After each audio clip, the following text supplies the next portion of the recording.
and the European Commission. We are very happy that you are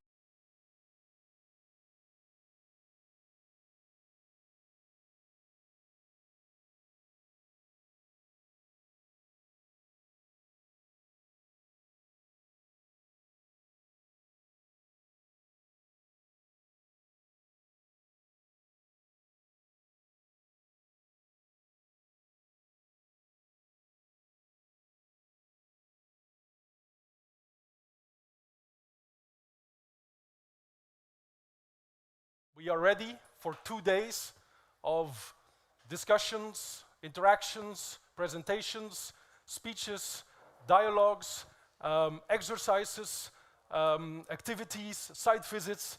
It's going to be packed with activities and packed with experiences. And I hope that you will like it as much as we have liked the previous fora in Saaremaa and in Rhodos. Now, yesterday we already had a short informal gathering at the lighthouse, some nice food and drinks, some explanations on the island, on the volcano and so forth. And we didn't introduce the dignitaries then because we start here. We start on this island with listening to the people from this island and listening to their experience, their perspective, their view on the energy transition, their plans. And this is what the Clean Energy for EU Island Forum is all about. It's about bottom-up listening, engaging with the energy transition on all of the islands. And we start here, and also today, we'll start with the mayor, and we'll transition to the 30 islands who answered the call to become a 100% renewable energy island. And that have been selected and with whom we are working now, and all the other islands that are inspired by that and are present here also today. So we will move to all the islands across Europe, and there's a wall there where you can put your pin and the name of your island to show I'm here from my island. And so I invite you to put your pin down because it's very important and also interesting to see how many islands are here today from all over Europe. Now, we will transition to the 30 islands. The consortium, our consortium, will, for the next 2 days, have all these activities, all these sessions, and you'll see every one of the consortium being very active in support of your islands, the 30 islands and the other islands who are looking for a clean energy transition on their islands. And we don't end with the consortium. We, as a consortium, have also been selected. We're being steered, and may I say, we're being supported very well by the European Commission, and we're very happy to also have the European Commission here today, our sponsor and our support for these activities and for the activities on your islands. Now let me start with the mayor of Pantelleria, Fabrizio d'Ancona. We are very happy to be mayor on your island, and we invite you to share a few words with us. Riccardo will translate from Italian to English. In the meantime, I also want to say, while they are giving the mics, we're not only here live, we're also online. And so I also welcome the online participants who are following us from abroad. It's a pity that you're not here, but be inspired, and hopefully next time you'll be, because it's great to be live here, but you'll have also very interesting sessions online you'll be able to follow. And you can also follow us on social media. You've seen at the entrance the wall. Please use the hashtag, it's there, hashtag CE4EU Islands. If you use that, your post will appear on the wall and you'll be part of this online community around the EU islands for the next days. So, without further ado, please, Mr. Mayor, you have the floor, and Riccardo, please.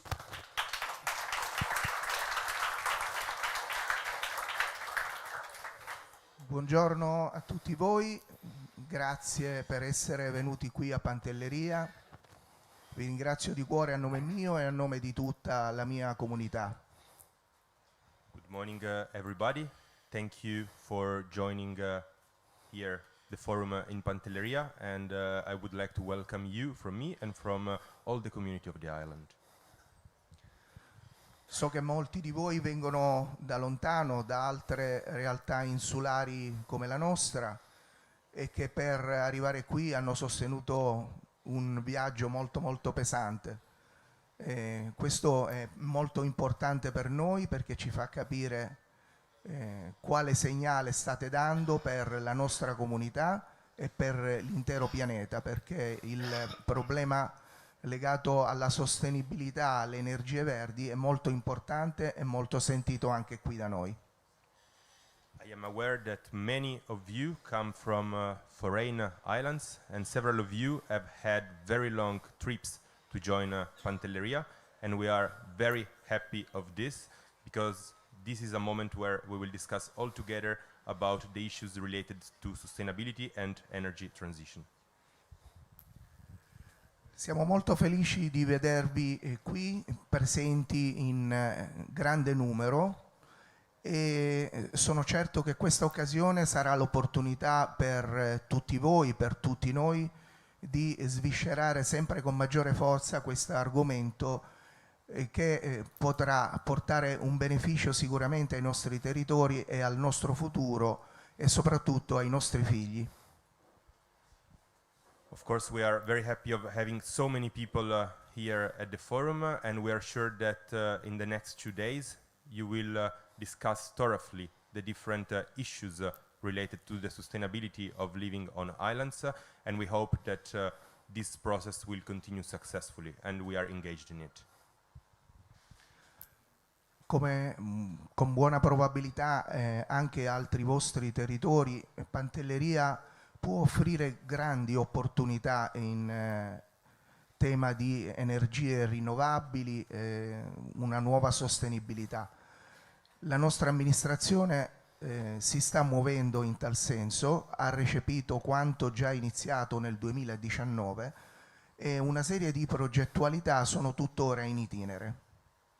As many of your territories, also Pantelleria can offer a lot of possibilities in terms of development of renewable energies, and starting from with the process starting in 2019, the current administration is of course fully engaged in this process.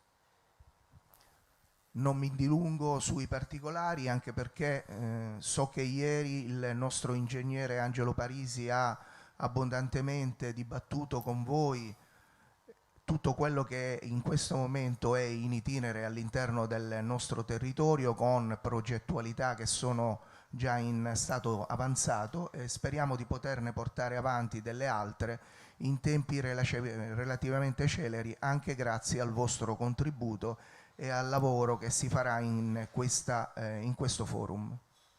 I will not speak any longer of the different projects that are being developed by the municipality, because yesterday our engineer Angelo Parisi already presented them, and of course again we are fully engaged, and we are more than welcome to you are more than welcome to collaborate and give us your opinion on the ongoing projects. Non mi dilungo oltre, vi auguro un buon lavoro, buona permanenza, spero possiate conoscere l'isola anche su altri aspetti e spero vi possa piacere. Vogliamo ospitarvi come nostri ospiti graditi anche in altri periodi, magari non lavorativi, magari andando al mare, magari andando in barca, magari facendo altro. Una buona giornata a tutti, buon lavoro.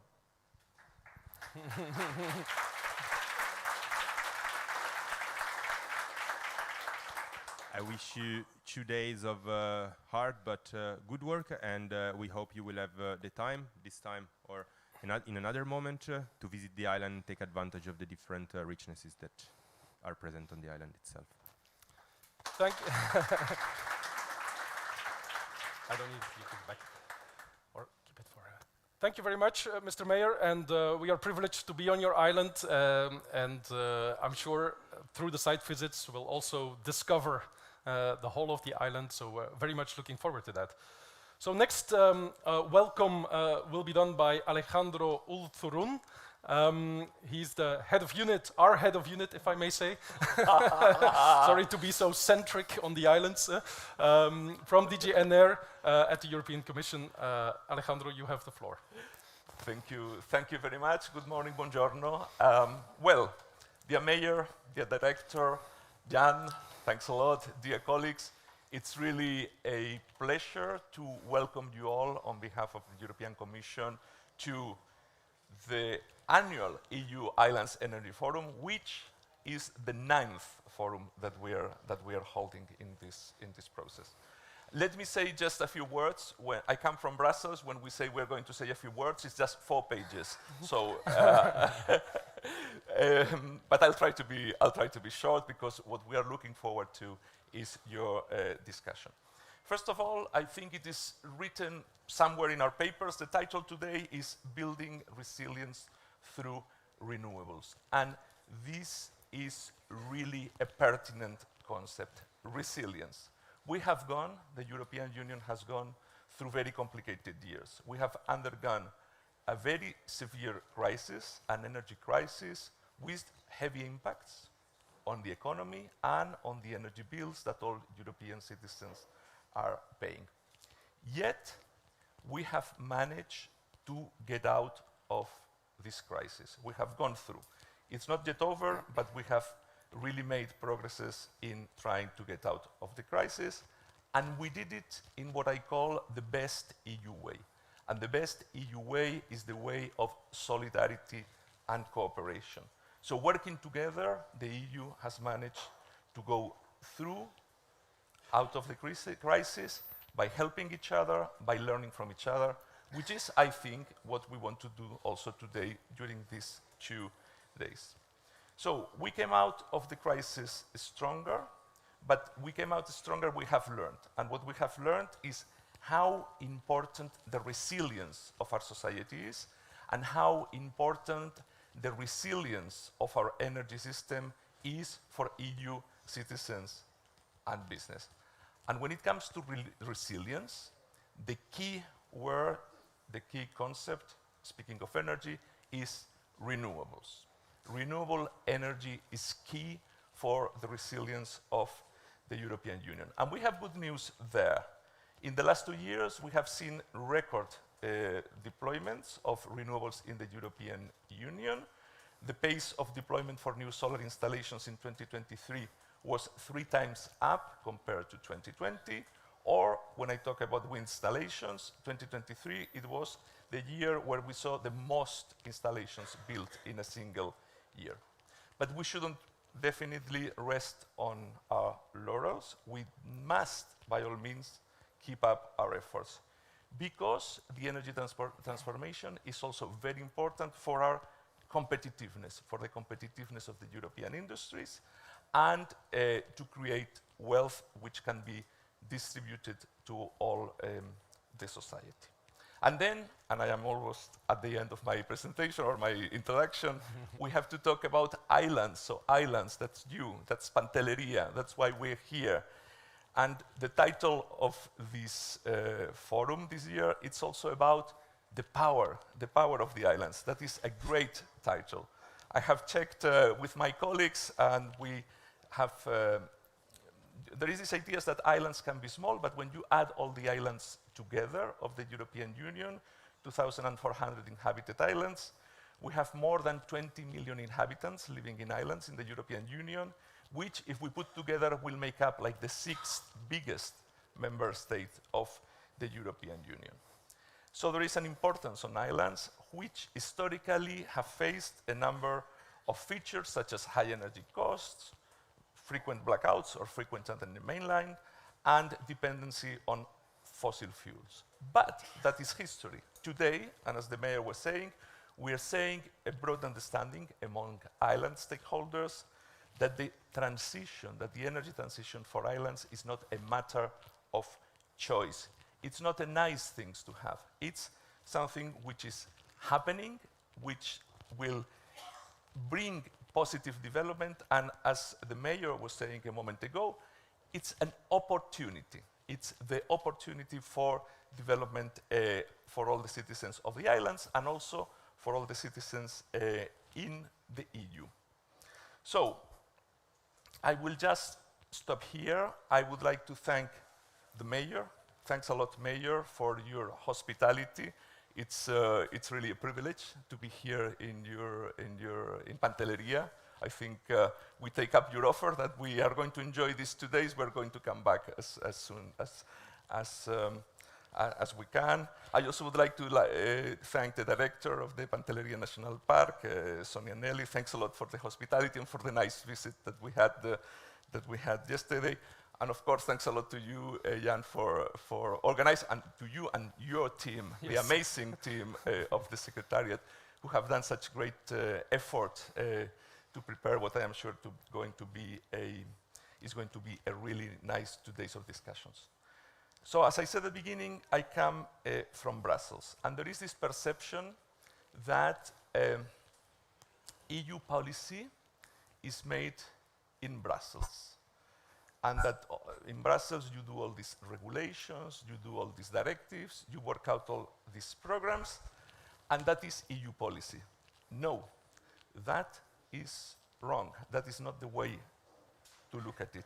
EU policy is implemented, achieves its results at local level by the people like you, the practitioners, the local authorities, who know the characteristics of your territory, who know what's best for your fellow citizens, and who work hard to implement all the different policies, energy policies, social policies, economic policies, etc., in the optimal way. So we don't do EU policy in Brussels, we do EU policy, you do EU policy here by the discussions that you're going to have today. For me, it's the first forum, but I'm told this forum is very lively, so it's an opportunity to exchange ideas and thoughts and good proposals for the future. So, welcome again, thanks a lot, and I look forward to the discussions.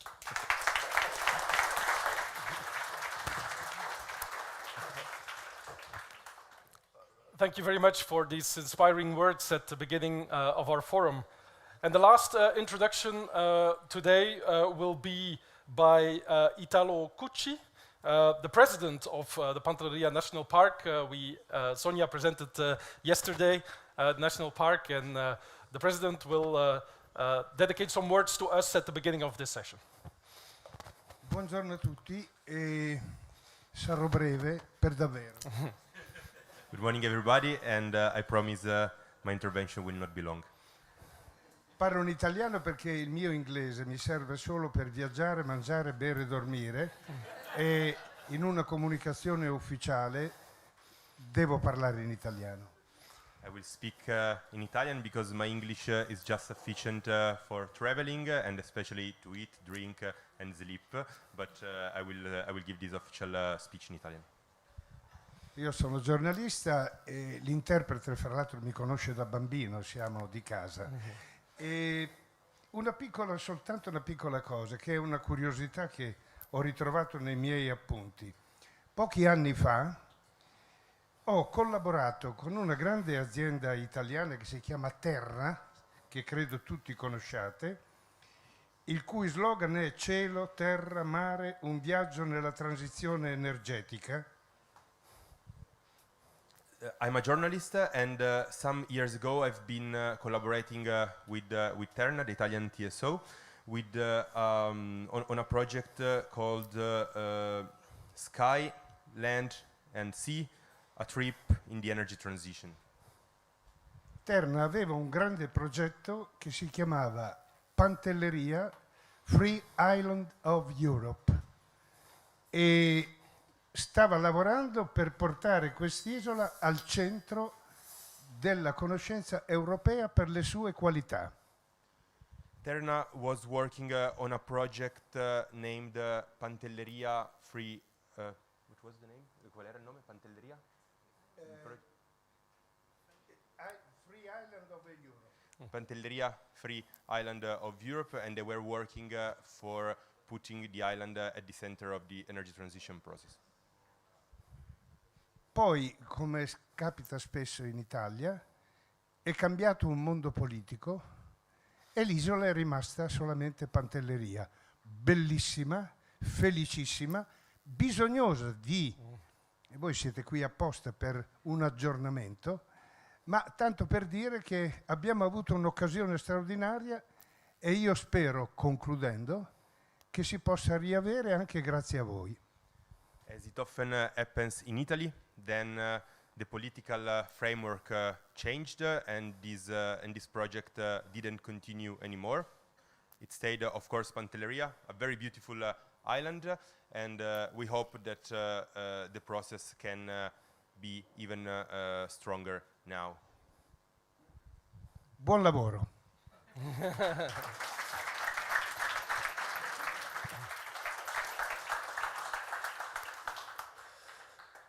Thank you very much, and with these words, I think we feel welcome here, and that's obviously one of the main characteristics of the island is the hospitality and the invitation to explore this other world than Brussels, if I may say, and enjoy some good time on the islands with friends, with colleagues, with all the people with whom together we engage in the energy transition. So now we will get to the meat of the subject with two longer presentations on setting the scene for our work here in the next 2 days. And as Alejandro already indicated, Brussels is the capital, the bubble, the center of the policy making in Europe, but a lot happens at the local level. That's where it really gets to life. That's where the local wisdom and knowledge meets the policy making, which is done at EU level. And so we'll have two introductions here. One further by Alejandro on the islands within the EU climate and energy framework. And I think I can call myself a privileged observer of the clean energy and climate policy developments in Europe. And I think the last 5 years must have been some of the most intense, hectic, fast-paced, and also productive years of the climate and energy policy development. It's been really an enormous package of decisions, orientations that have been taken. So we'll be very interested to hear that. And then afterwards, we'll have an online contribution by Maria Benedetta Francesconi, who's General Director of the Coordination, Management and Technical Support of the National Resilience and Recovery Plan for Italy of the Ministry of Environment and Energy Security. And I like to introduce them together because they are linked. And as we've seen yesterday from the presentation of the engineer of the municipality, it's the European funding, resilience and recovery, that is our best chance to get some of the plants built. The solar plants, the windmills, the energy efficiency investments, the smart mobility, the electric mobility, the grids, all of that has a chance to be done. And the European money by the Resilience and Recovery Fund, which Italy dedicated for 200 million to the islands, is of essence. We can make plans, and we are making plans, and they're very ambitious, 100% renewable energy, but things must be built, things must be installed. And for that, we'll have the European and also national money being invested in that. And so these two are linked to each other. And I think we'll be enlightened to hear more about first the EU framework and then the Italian implementation of that for the islands. So again, I invite Alejandro to have the floor. Thank you. So, I'm sorry, it's me again. This is the longer presentation now. So, but it's a delight. It's really a delight. And looking at the room, I really feel this is an amazing privilege. So let's let's get on with the presentation, which is a keynote speech about islands within the EU climate and energy framework. As Jan has said, it's been quite some years in terms of climate and energy policy, and I would like to do a relatively short trip from the broader concepts of the Green Deal, which is our kind of policy setting, and arrive to the islands, where it is, as I said, where a lot or most of the action is happening. So, first of all, let's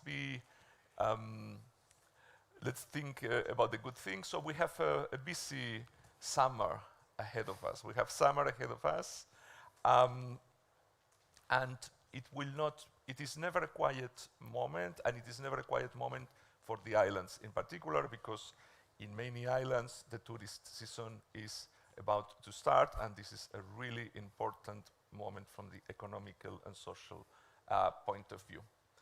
In Brussels, which is not an island, it's also going to be very busy, and for very important reasons. We're going, well, not in Brussels, in the European Union, we're going to have the European elections, which is really an important policy setting moment for the next 5 years at European level. It's the biggest European democracy moment, and then following the elections in the European Parliament, we will also have a new commission, a new college of commissioners who will drive EU policy for the next 5 years.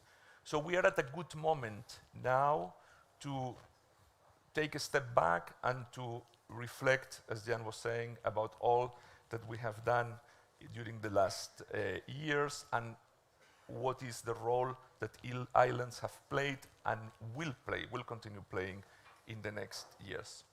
So let's start from the beginning, let's say from the EU Green Deal. And here I must say that a lot has happened since the last year's Islands Forum in Saaremaa. So as we were saying, Brussels is never a boring place. There is always a lot of action going there.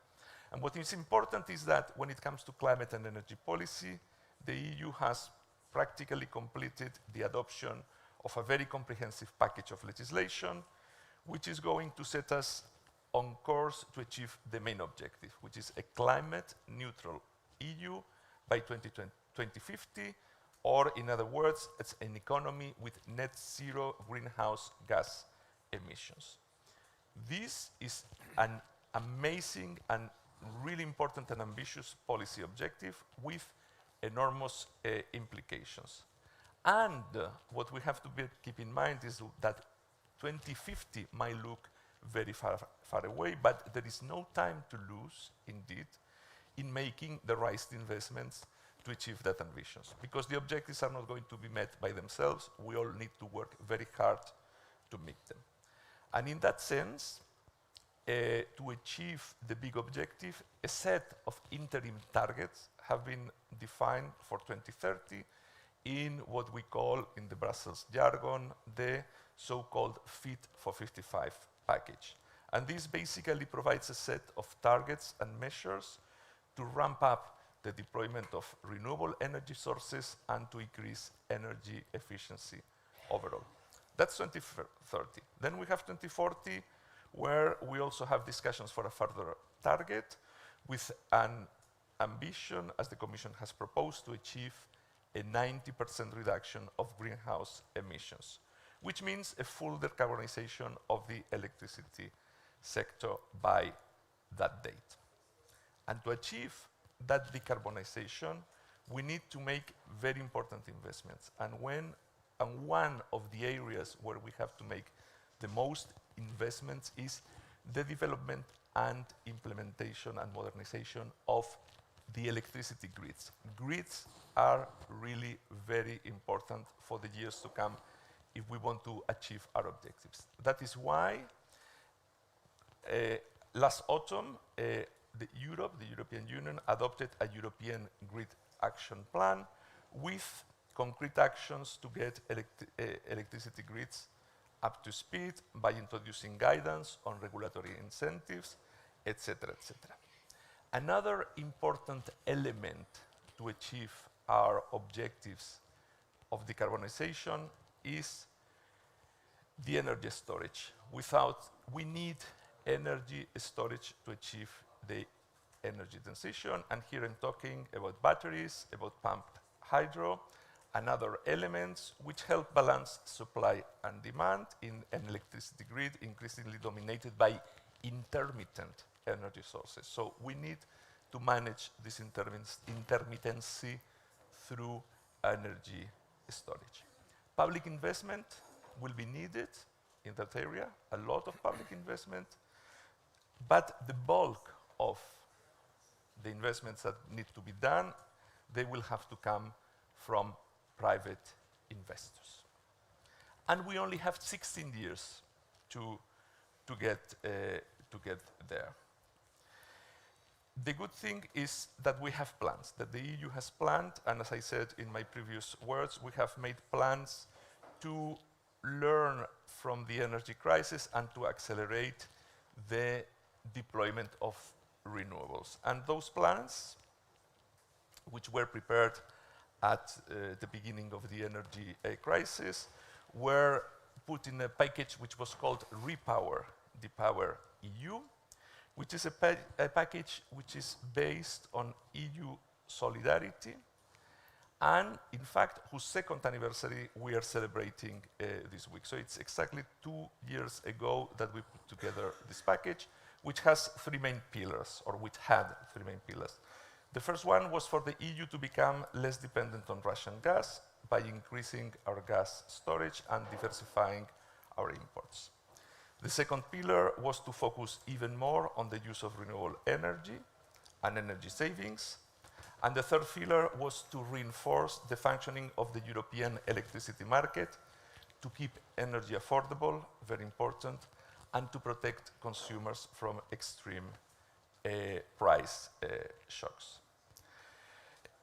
All this is very important, but as I said in my introduction, what counts is the action in the ground. And a lot of the action in the ground is going to be taken by citizens and local communities. Is there a sound problem? No. It's okay? You hear me well? Yeah. Sorry. So, the local element, the community element, the consumer element. In fact, as Jan kindly introduced, my responsibility in the Directorate General for Energy in the European Commission is to take care for policies related to energy consumers, local initiatives, and the just transition in general. And our goal, our objective, the objective of my team is very clear. We need to make sure that we enable all citizens, no matter where they are, to take action to drive the energy transition so that they contribute to the transition, both as individuals or as broader members of the Commission. So we want to give consumers the tools to play an active role in the energy market and to become prosumers, the word that is currently most used. That means that we want to give rights, better rights, stronger rights to consumers by, for instance, giving them better information, easier procedures to switch suppliers, possibility to access renewable generation through energy sharing, or access to smart technologies. These are rights for all EU citizens. Individually, but also in communities. Energy communities in which citizens organize themselves to generate and share electricity are excellent examples of consumers taking an active role, and they appeal to many citizens. So all this will be part of our framework that, as I said, is almost complete to drive the energy transition. The most important is that we achieve what is called future-proofing, so that cities, towns, and villages become future-proof. And for that, we need a deep economic and socio-economic transformation, which is a rather challenging process in which local communities will need support to plan, implement, and finance the actions, as was hinted at before. So now let me come to islands, which is the last part of my keynote speech. When I was preparing this presentation, I was struck by checking how many of you are in the front line in addressing the challenges that we face in Europe as a whole. And many of the challenges that you face in the islands are in fact similar to the challenges that are felt in the mainland Europe. For instance, islands are areas most affected by climate change. We have seen in recent years an increase in extreme weather events, which can be especially devastating for islands. There is no need to recall the data regarding the rising sea levels. These events are really impactful for our islands, for the EU islands. Therefore, what we do for the islands is not just for the sake of the islands, but it is really for the sake of the European Union, and I would say for the world. On top of the climate challenge, we had the energy supply crisis of the last 2 years, which will also resonate with many of you. Many islands' energy system depend on a single subsea cable or the timely shipment of fuel for the power generators. So for islands, security of supply in the last years has taken a new meaning.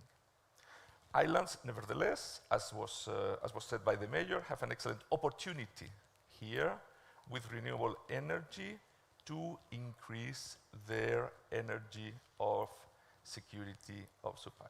One important thing there is the grid capacity and grid planning, which would allow to integrate renewable energy sources on islands. And we are aware of the challenges, and I'm sure we are going to hear during the 2 days about the challenges of islands which are often non-connected or not connected in the right way to the mainland. I spoke about the role of local communities in taking concrete actions. Leadership is very important here. Leaders in the energy transition are those who can demonstrate that deep decarbonization is achievable and that economies and societies can thrive with a zero carbon energy system. These leaders are not necessarily in the mainland, they are not necessarily in the biggest or richest areas, nor they are necessarily where renewable energy technologies can be developed most cheaply. Those leaders, they are the communities that are able to move quickly and to ensure public buy-in through strong and innovative policies. And I am looking to all of you for that leadership. And I also look at you and I get the feeling, and also from discussions since yesterday, that in islands there is also what is a strong sense of community. The sense of community and leadership at local level can really bring about the new energy investments that we need. But we are aware that for small communities, it can be rather challenging to find the resources, expertise, and funds to develop and implement the plans. Islands, therefore, are in a privileged position to lead by example in modernizing and future-proofing the energy system in a way that benefits the local community, the local economy, and the local environment.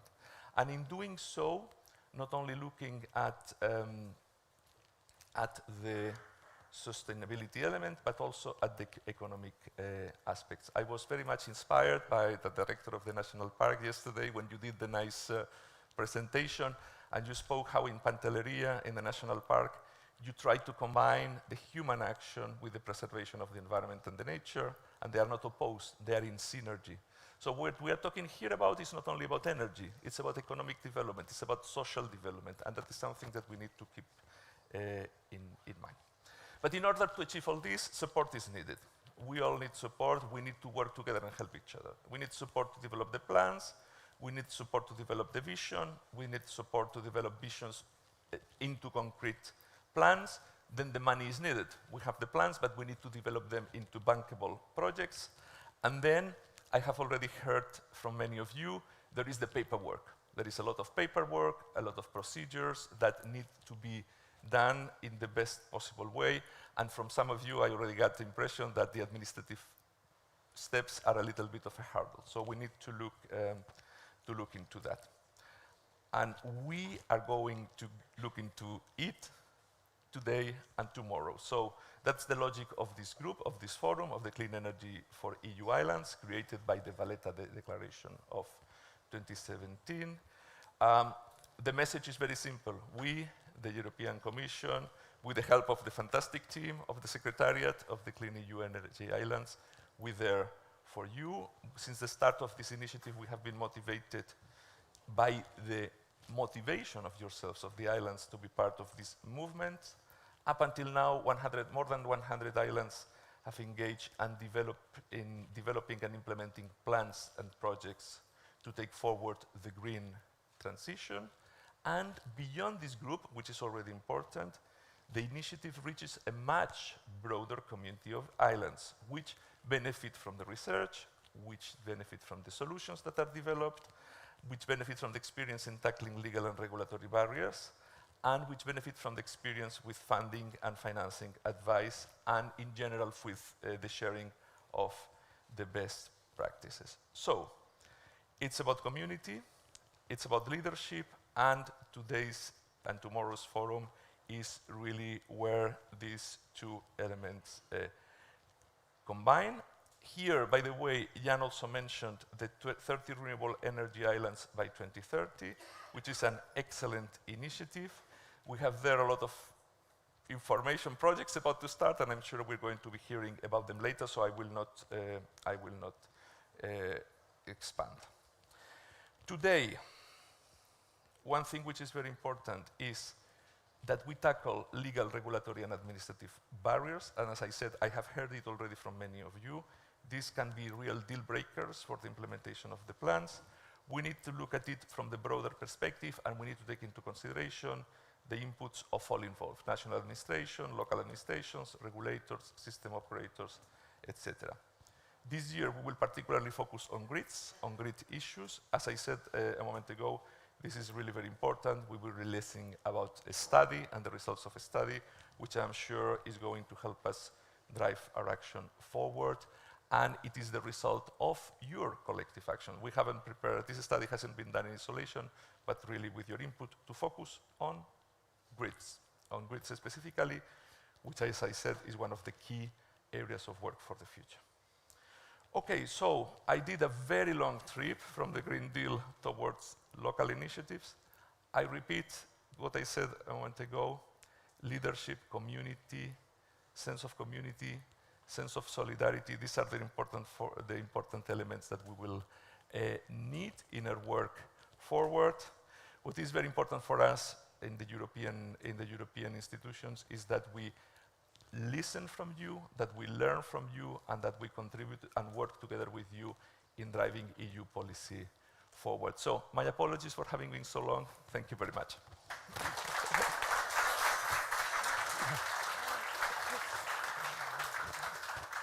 Okay, well, thank you very much for this overview on where we as islands sit in the broader EU framework and what has happened and how we make the connection between Brussels and the islands. And thank you also very much for being here with us. It's very important, and we acknowledge that it's not easy, but for none of us, but especially not for you. But we're very happy that you're here. I also want to thank Edita for continuous support of our initiative, and also for setting us on the trajectory and the path of 100% renewable islands. It's an inspiration and a vision we can work for a long time with. So thank you, Edita, for the third time in our forum. So very good that we're back here again together. Now, without further ado, we will now, as announced, go to the national perspective and also how the Green Island funding program of Italy in the framework of the National Recovery and Resilience Plan helps the islands. And again, this is the connection between European, national, and island energy transition. I think Maria is online. Yes? Okay, good. Maria, you have the floor. Hello.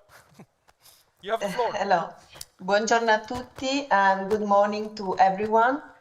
It's a pity I couldn't be with you today in the wonderful island of Pantelleria, and I hope there will be future opportunities to share our experience with all of you.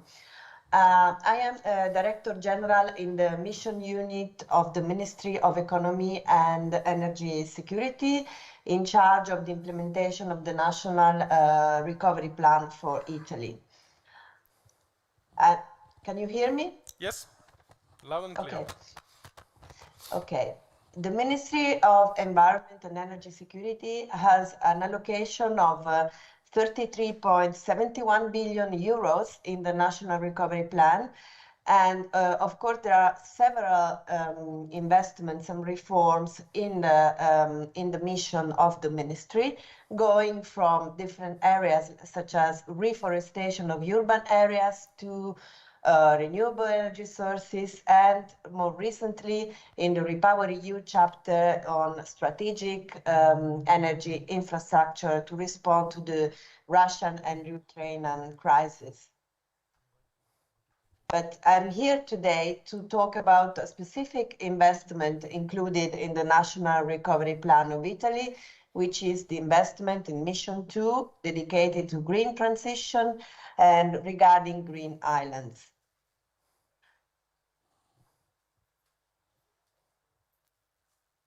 This is, I hope you can see the slides, because I don't know if you can. Yes, can you give me a feedback? Yes. Okay, thank you. Perfect. Okay. The program is addressed to 13 municipalities of the 19 small islands of Italy, non-interconnected to the national electricity grid. The aim is to face the challenges of these islands in terms of green transition, especially the lack, as I said, of electricity connection with the mainland, also the need for greater energy efficiency, the challenge of water supply, the management of waste, and also the need to increase the share of renewable energy supply in these islands. Therefore, the sectors of intervention are energy, water, waste, and the sustainable mobility. Here in the bottom, you can see the milestone and target of the investment. And the final target in June 2026 is to reach at least 19 small islands and implementing at least 3 of the different types of intervention that we will see later within the time frame. But also we have a climate tagging of 37% of the total cost of the investment to reach. The total allocation for this investment is 200 million euros, and resources are distributed along 5 priorities, which are, as I anticipated, urban waste, sustainable mobility, water efficiency, energy efficiency, and renewable energy. Below you can see the actual allocation of funds along these priorities based on the projects presented and selected by the ministry. And you can see that the renewable energy production has the highest allocation of resources with 38.8% of the total. Here you can see which are the islands and the municipalities interested by the program. Of course, there is also Pantelleria in the list. And you can also see that most of the islands are in the south of Italy, especially in Sicily. What I would like to underline is that to implement this investment, the ministry set up specific governance system. This is because, as you know, we give a lot of attention normally in the phase of, programming measures and also allocating funds. But what is needed, especially in cases where we have so different municipalities, which often are small municipalities, is the need to follow the implementation of projects in order to make them successful and especially in the recovery plan, to make them implemented within the time frame established and also assuring the quality of projects. Therefore, I won't go in detail, but the ministry created a monitoring table on the investment, which is a stakeholder table including representatives from associations of municipalities, research centers, the national manager of energy services, and of course the table is chaired by the ministry and I am the chair. And the task is to not only to select and evaluate projects, but it is also to monitor the implementation of projects, but also through a working group and a technical assistance support to start a dialogue with single municipalities, which is a continuous dialogue, in order to overcome difficulties that may occur in the implementation of projects. I think this is a good example also to replicate in other contexts. I will quickly go in detail on the 5 different priorities. The first one is urban waste, where there are 3 lines of intervention: ecological island, community compost, and domestic compost, and waste collection system.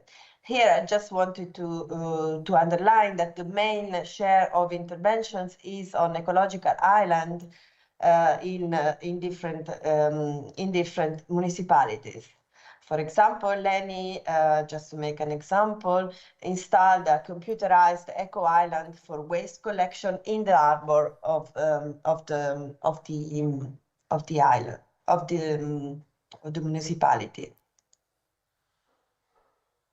Another line of intervention is sustainable mobility. Here, the focus is on green, net zero mobility through electric vehicles, but also on sharing mobility services.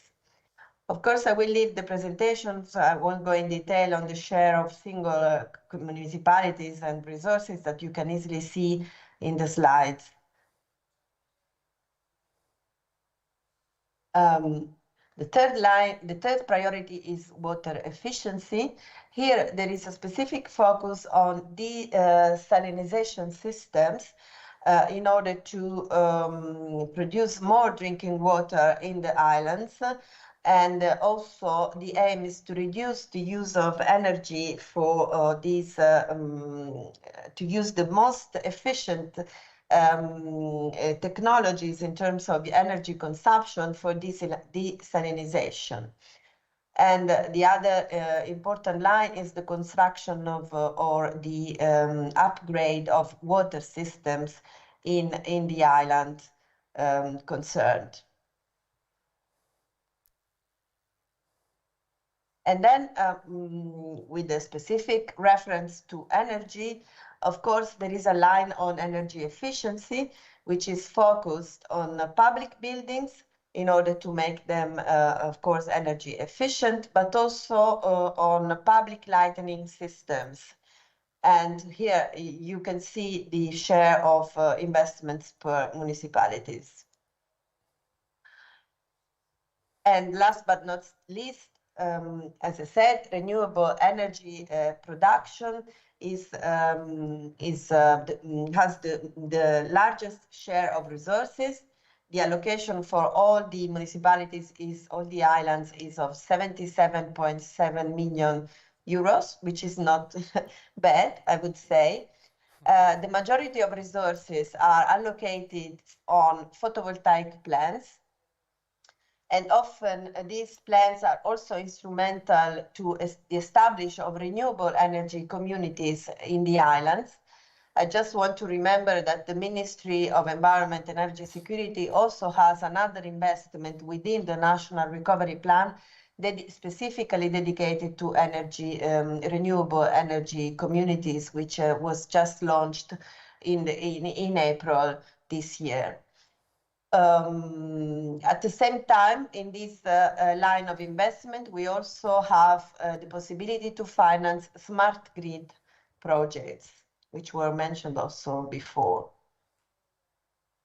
Here, as I said, the majority of projects are on photovoltaic, but we also have innovative projects such as the project of Isola del Giglio, which is about wave energy recovery plant, and it is a system on floating docks to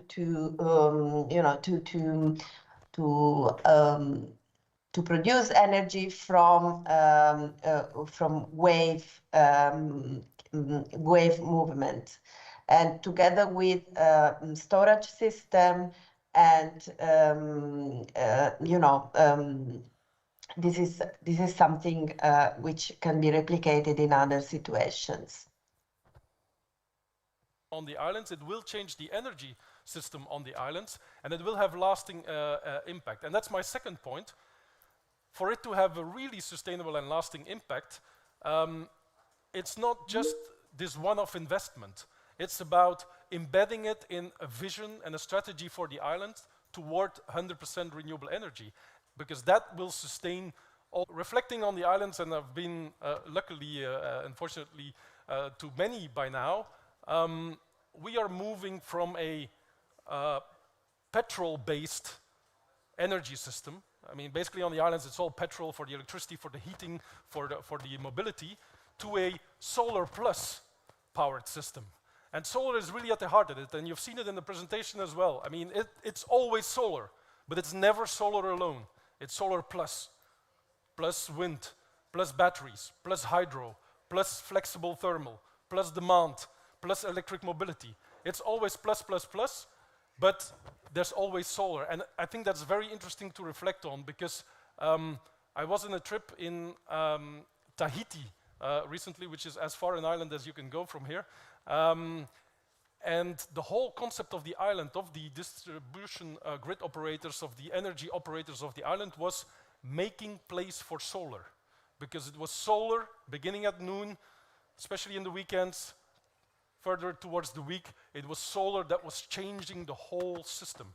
And that's what we will see in some of the presentations coming after the videos. We will have some videos now, and then we'll have 2 more presentations really going to one, waste, energy, water. Very important to see this as a whole, and I'm very pleased to also see here in the Green Island program, this is not taken separately, it's taken together. And second, the grids, as Alejandro already put squarely on the table, the grids are of utmost importance. So we will get to that. Can we have the videos now? Ground control to...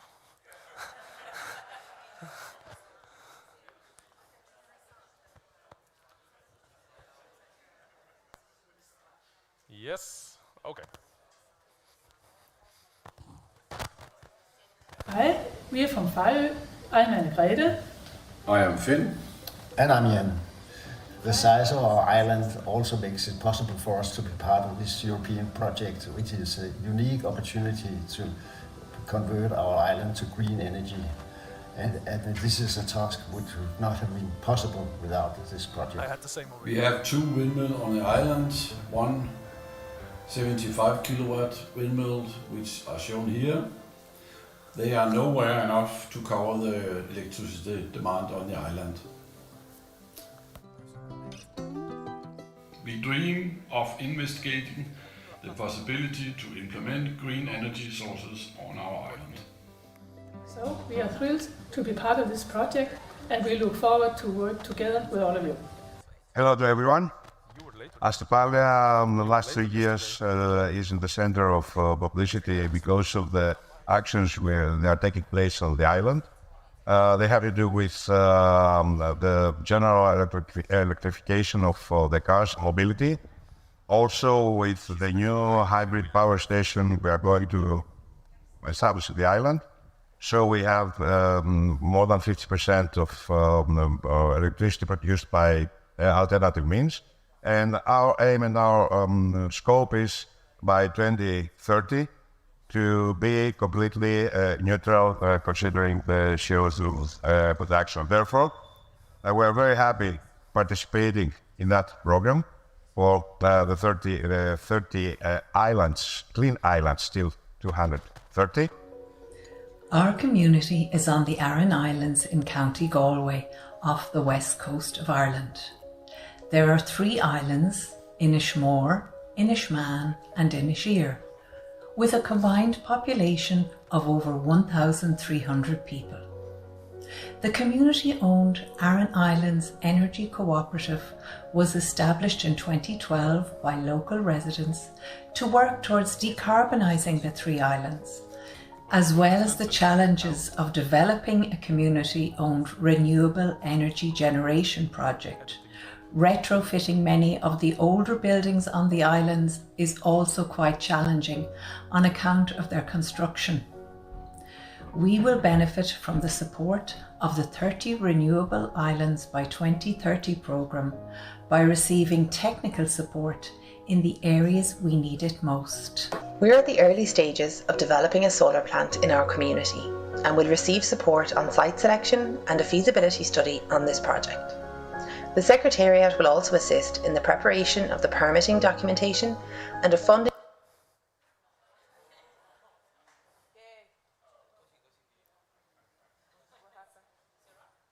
That's not the Wi-Fi.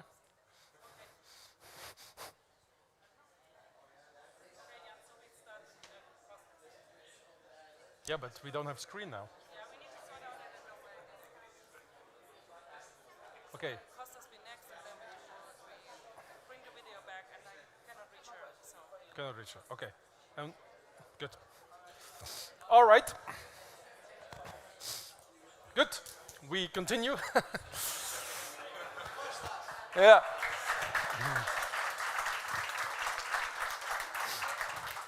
No applause there.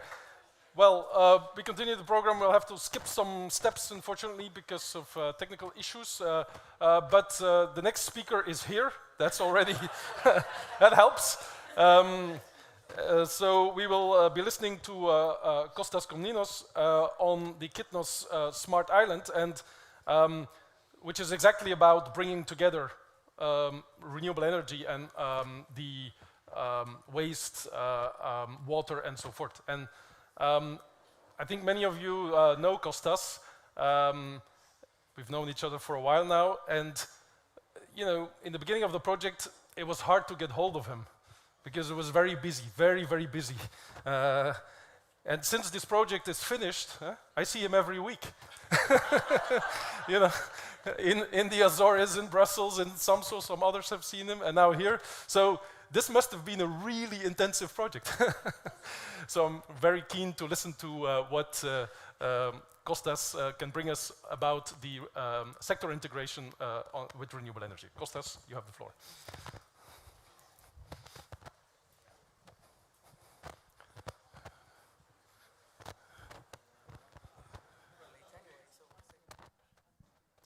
You can hear me? Yes? Okay, great. So, yeah, I'm Kostas Komninos. I'm from DAFNI network. It's an association of local and regional authorities in the Greek islands, more than 50 island municipalities. And yeah, actually, as Jan said, we've been meeting more often the last months. Actually, Kythnos Smart Island project was finished by the end of 2023. It was a long process, and I will try to make it as short as possible, but the truth is that it's a very integrated intervention in all sectors and all infrastructure on the island, and we are very happy of accomplishing this project. So Kythnos, I don't know how many of you are aware of the Greek islands, but has anyone been in Kythnos? Hands rising? Well, 3, 4, 5, most of you are Greek, okay. So, well, next trip you consider Kythnos. It's one of the least touristic, let's say, islands. It's 2 hours from mainland, from Athens. But because of, let's say, being in the shadow of other islands, it hasn't been developed so much touristically. So it has maintained, let's say, the calmer or more, let's say, family character on the island. So there's a population of around 1,600, a permanent population, and 100 square kilometers area covered.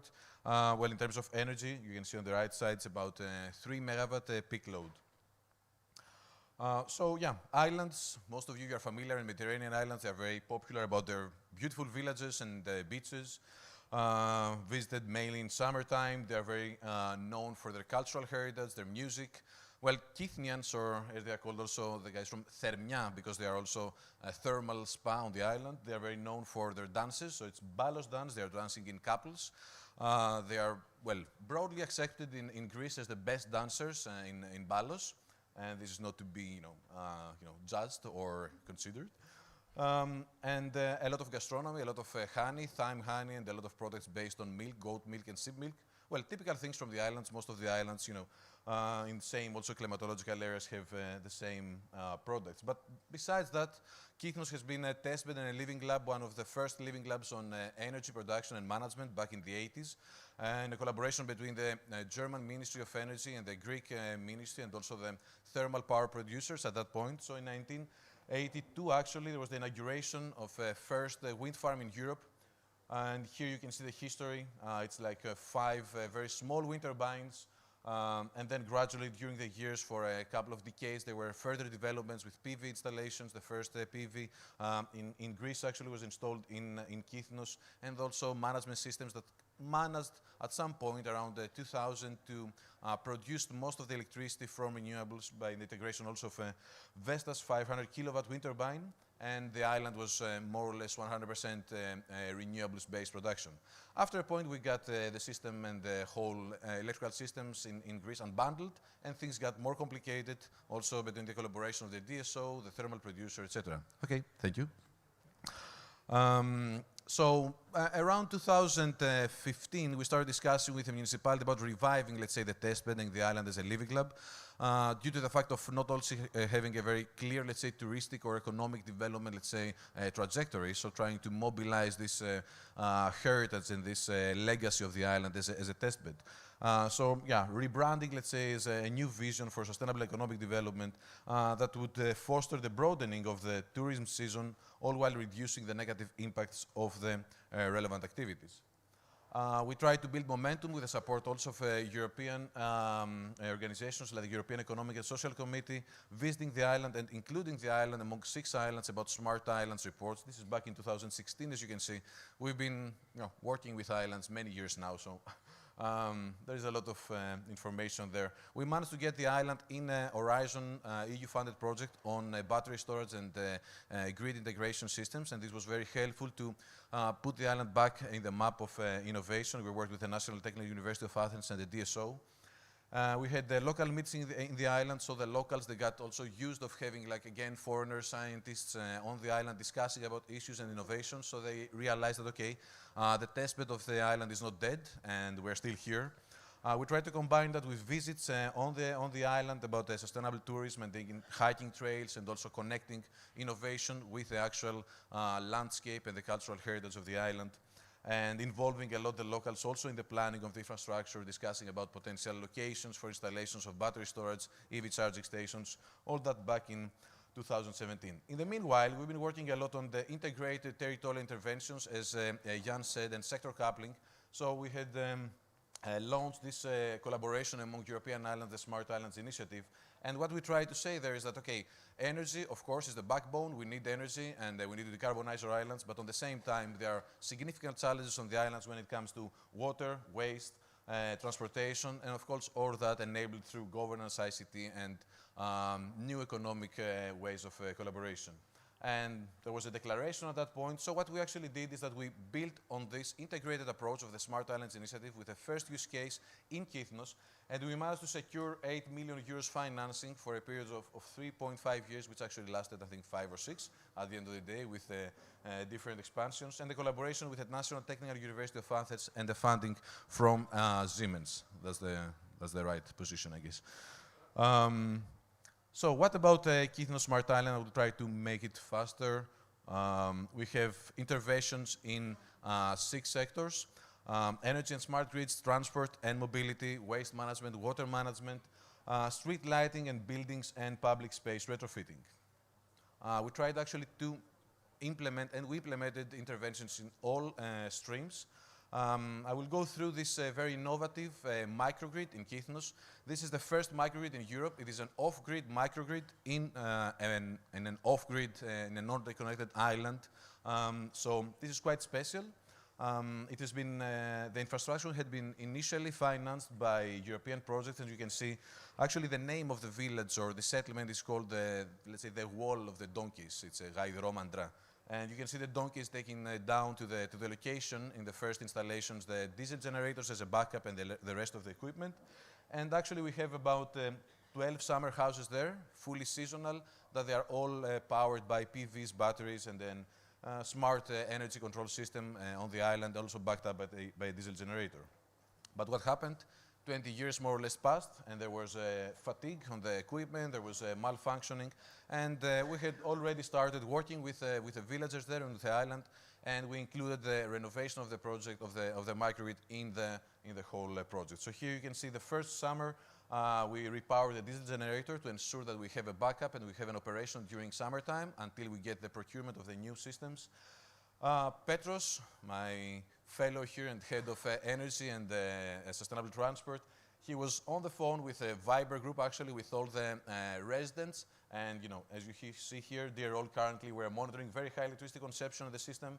And as a result, the state of charge of the batteries is dropping rapidly. To avoid shutdown of the system, please avoid for the next 2 hours using electricity, etc., etc. So there was an active demand-side management, let's say, through a Viber group, and it worked. We managed not to have any outage on the microgrid during summertime and also the peak period. Well, following up on that, we started replacing the battery energy storage systems with new batteries. We actually also installed a small wind turbine in collaboration with the university in Athens. We had an installation of fiber optics in order to install also smart metering and control the dwellings in a more optimum way. We replaced all PV panels, 18 kilowatts, and the relevant inverters. And here there is a small video, so we'll take a 1-minute break.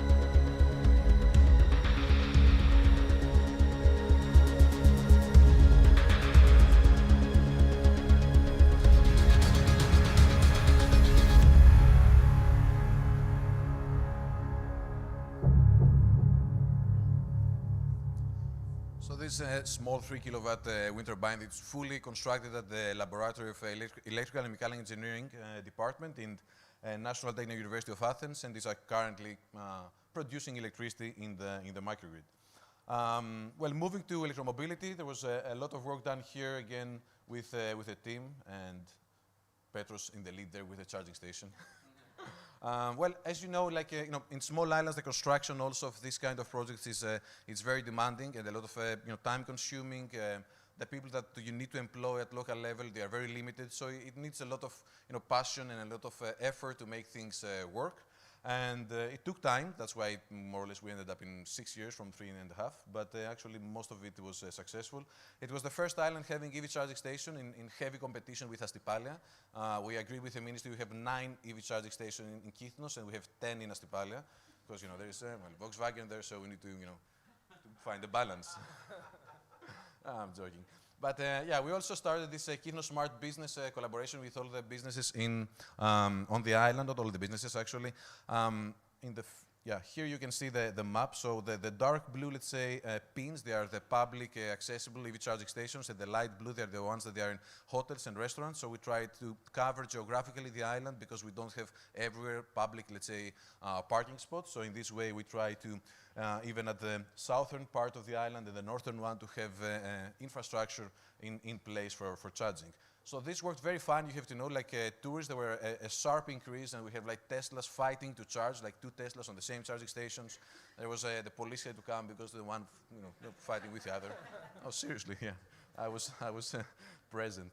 Well, then we have a very good collaboration with the municipality, of course, of several vehicles, utility vehicles, 13 vehicles for transferring of people, but also for light utility vehicles employed for different purposes. We did a transformation of the Lutra Marina. I will take it a little faster. Sorry for that. I know I'm speaking a little fast, but hopefully you follow. So this is the marina. You can see here the smart street lighting system. So we avoid, let's say, to have any light on the boats, which was very annoying. We have new electricity and water supply berth pillars. They are smart ones, so they can communicate. We can actually control the electricity and the water consumption from at the marina. We installed also EV charging stations at the marina there. When we go to buildings and public space, well, we try to decarbonize the heating, mainly demand, the heating consumption on the public buildings, and mainly focused initially in this high school. Here you can see, there was a heat pump, right? You're all familiar with heat pumps, and then there's the buffer tank for the warm waters and distribution, and then there's also a high efficiency backup oil boiler, which has never operated, but we need to keep it there just in case due to the school. We also installed the PV and the battery energy system to cover the electricity demand of the island, and yeah, you can see there the system with the battery pack and the inverter. We actually installed similar systems to other 2 locations. Well, what was the most appreciated projects on the island? Guess what? It's public space regeneration and street lighting that we'll see afterwards. This is the most easily perceived projects for the islanders instead of the heavy infrastructure, let's say, projects. These are beautiful. We were very happy to work here. It was a mess. It was a huge fight. We had to fight with everyone because no one wants to change things. No one wants to break things, but we broke things. We bring them back in peace, and everything was beautiful, and everyone was very happy. We did 3 urban regenerations in the 3 main locations of the island to keep balance among communities and like locals. You know how it works. And I think there is also a nice video here that we'll go through. We worked also with lighting. We used traditional rock from the island, and also people working from the island to make things as they are supposed to be on the islands, and nice lighting to enhance also the ambience. And I think this is another short video.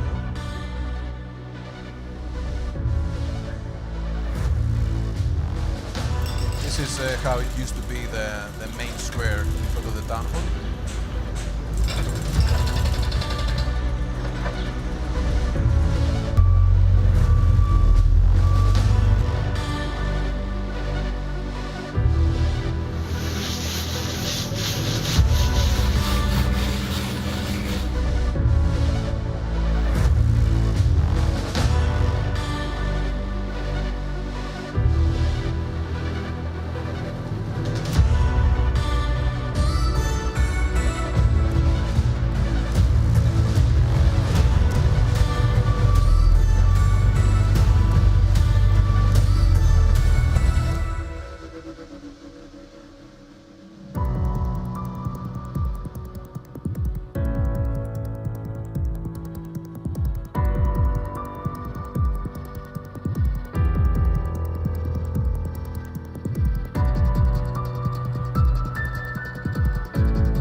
So yeah, we kept ourselves busy, let's say, with a lot of work, and it's good to work also with rock. It's grounding you instead of only electricity.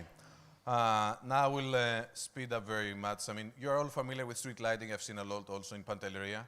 So I will focus mainly in results, different 3 types of luminaires.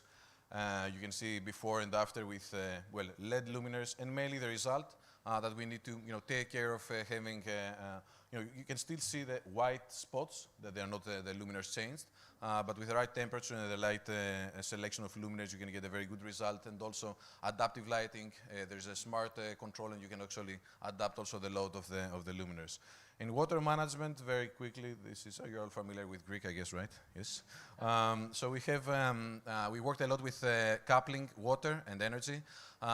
We installed 3 desalination plants. Here you can see one in the main settlement. We actually used to desalinate water from a water drill that is high salinity, and we mix it then with water coming from an existing desalination plant. So we needed actually to enhance the quality of the water going to the settlement. For this purpose, we also upgraded the distribution network to reduce losses and also ensure that the quality at the tap would be adequate. Beforehand, we were mixing water from a desalination and from a water drill, so at the end of the day, you had like a bad quality of water at the tap. Other 2 desalination plants, one for seawater, the remote areas of the island, and managed to cover all the water demand on the island through desalination, and we also installed the PV in one of these locations. Here we worked on water dams. This is not small dams to increase the water reservoir in the aquifer. It was a short fix. It's an odor decrease, let's say, for the existing wastewater treatment plant. I use that. I mean, this is like not something to be very proud, but I mean, we need to fix things when they exist. If we wait for the new wastewater treatment plant, it will take 3 years for environmental licensing, but we had to do something with the wastewater. So we use this active carbon filtering system to reduce the odor. In waste, and I'm reaching the end in 2 minutes. Sorry for taking a little more time. This is a very interesting intervention. We did a separate collection of recycling waste from the restaurants. We actually we sifted the peak, or we actually cut the peak off, because in summertime, similarly to energy, we have a lot of waste, and it comes mainly from businesses working in the tourism sector and in restaurants. So we had again Kythnos Smart Business with waste bins. So we collaborated with the companies in restaurants. We gave bins to the locals, and we collected the waste, 4 streams: PET, plastic bottles, glass, carton, and metal, aluminium, from the businesses. There was, when they were closing, specific hours, there was, again, Viber groups communicating, letting them know that we are arriving. And then we transferred the collected recycled waste to short-term storage points, you can see here. And then with a truck, we were actually transferring the waste to a pressure and packaging unit, and then we were sending all this waste to the mainland. So we managed to reduce the amount of waste bins that they had to go on the pavement, or overfilling the bins. So this is actually cutting off the peak of the production of waste during summertime. We worked a lot with students on waste and recycling, and also on water. We became more or less, like Kythnians, and we have an excellent collaboration with them. Last but not least, bulky and green waste. This is like, the elephant in the room. They always, in some way, disappear, not disappear. These are very difficult to manage waste. All islanders know, like mattresses, electrical appliances, bulky plastic, bulky metal, wood, huge amounts, especially when you have renovations. We managed to create a space here, and we procured equipment for separation, storage, loading, volume reduction, working space. And we're now operating this area that we're doing separation of all this bulky and green waste, and we're sending it outside of the island and trying to use as much as we can locally. Thank you.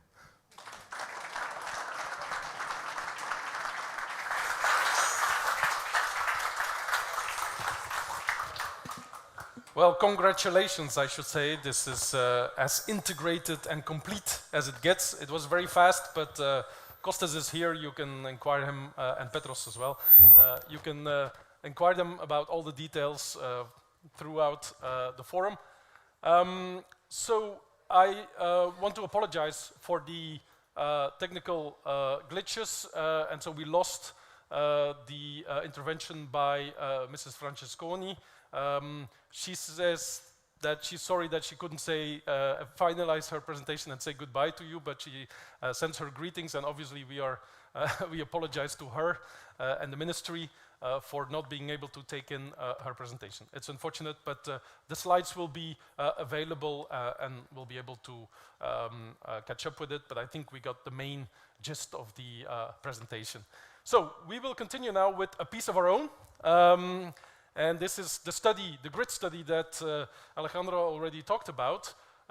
It's an important piece of work of the last year and the first year of the third phase of the Secretariat. I know it's a lot of numbers there, but so this is a very important one because in the request of the new Secretariat, there was to make a grid study on non-interconnected islands and have recommendations for these islands on how to plan, operate, deploy, manage the grid.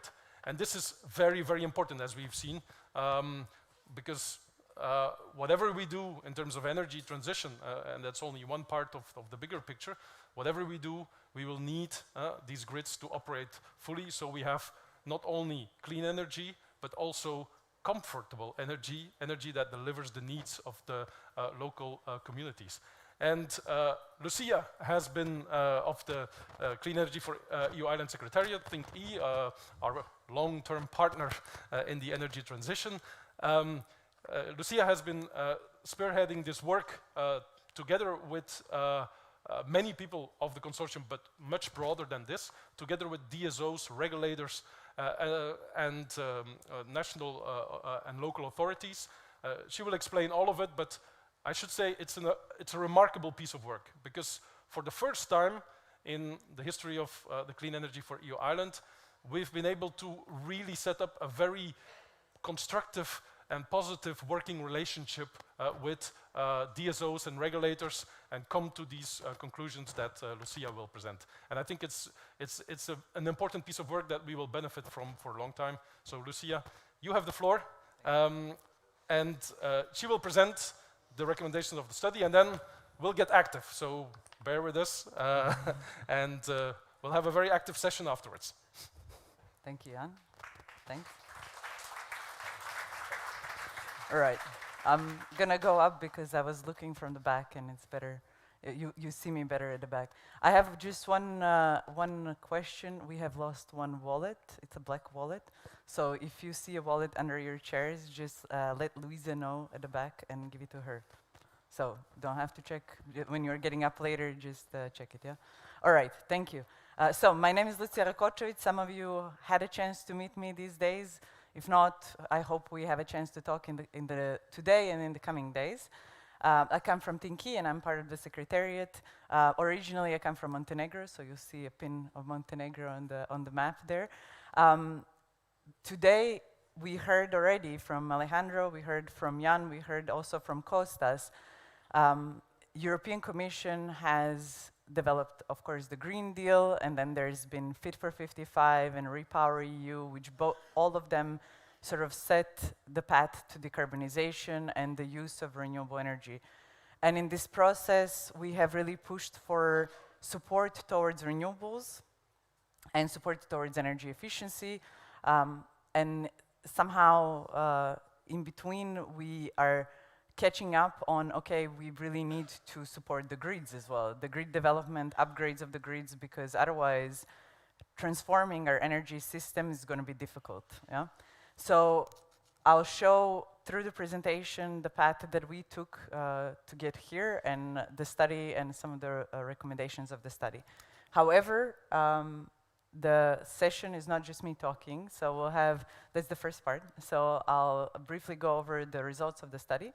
Then we'll split into the 14, well, there's 15 member states, they have islands, but we have representatives from 14, not from Finland. So there is going to be 14 flags outside, and at each of the tables are explained later. There'll be recommendations, and we'll ask you to go to your member state table and discuss with your fellow partners on what are the priority recommendations for the islands in your member state, 1 or 2 priority recommendations, and then we'll come back with the reporting from one of the people on what is that, how you see recommendations, and then we'll have panel session where we reflect. We have representatives from European Commission, from Euroelectric, and from the Italian small DSOs, reflecting on the recommendations on what they heard from the member state and discussing what are the next steps. So this will all happen, and then we go. In 2022 and 2023, and some of you worked with us in this process, we did a deep analysis on the regulation and the policy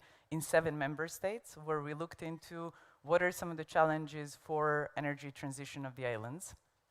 And then we looked at what are some of the horizontal challenges that we see for all those 7 member states, and assumed that that extends to all the 15 member states with the islands. And one of the 4 challenges that we've seen was grid constraints and security of supply. And because of that, we wanted to dive deeper into understanding what exactly we mean by that. What are exactly the challenges that the islands are facing, and how can we do, what are the actions that we can do both on the EU level, on the member state level, but also on the local level to support the grids and to make sure that the decarbonization of the islands can move forward. So the study has a very long name, but the main point of it is that we tried in the process to focus really on the operation of the grid and the regulation for the management of the grid. We worked mainly focusing on the non-interconnected islands because those are extreme cases. Yeah? And through the process, understanding what are the challenges for non-interconnected islands, we also understand the challenges for the interconnected islands and the challenges in the process of integration of intermittent renewables. So the ones depending on the weather. Yeah? What I give here also is because the study is not available yet. Some of you have received it in the draft form because you worked with us through the process, and we provided it to you so that we'll get feedback on seeing if we best understood what we all discussed throughout the last year. But there is an executive summary for which I give QR code here, which you also have on the tables when you go to the member state discussion. And there you see a short, let's say, summary of the study, 10 of the 20 recommendations that we have in the study, and a summary of the challenges. So how did the work leading to where we are today go? And I realize maybe my timeline is low. No, it's good. Okay.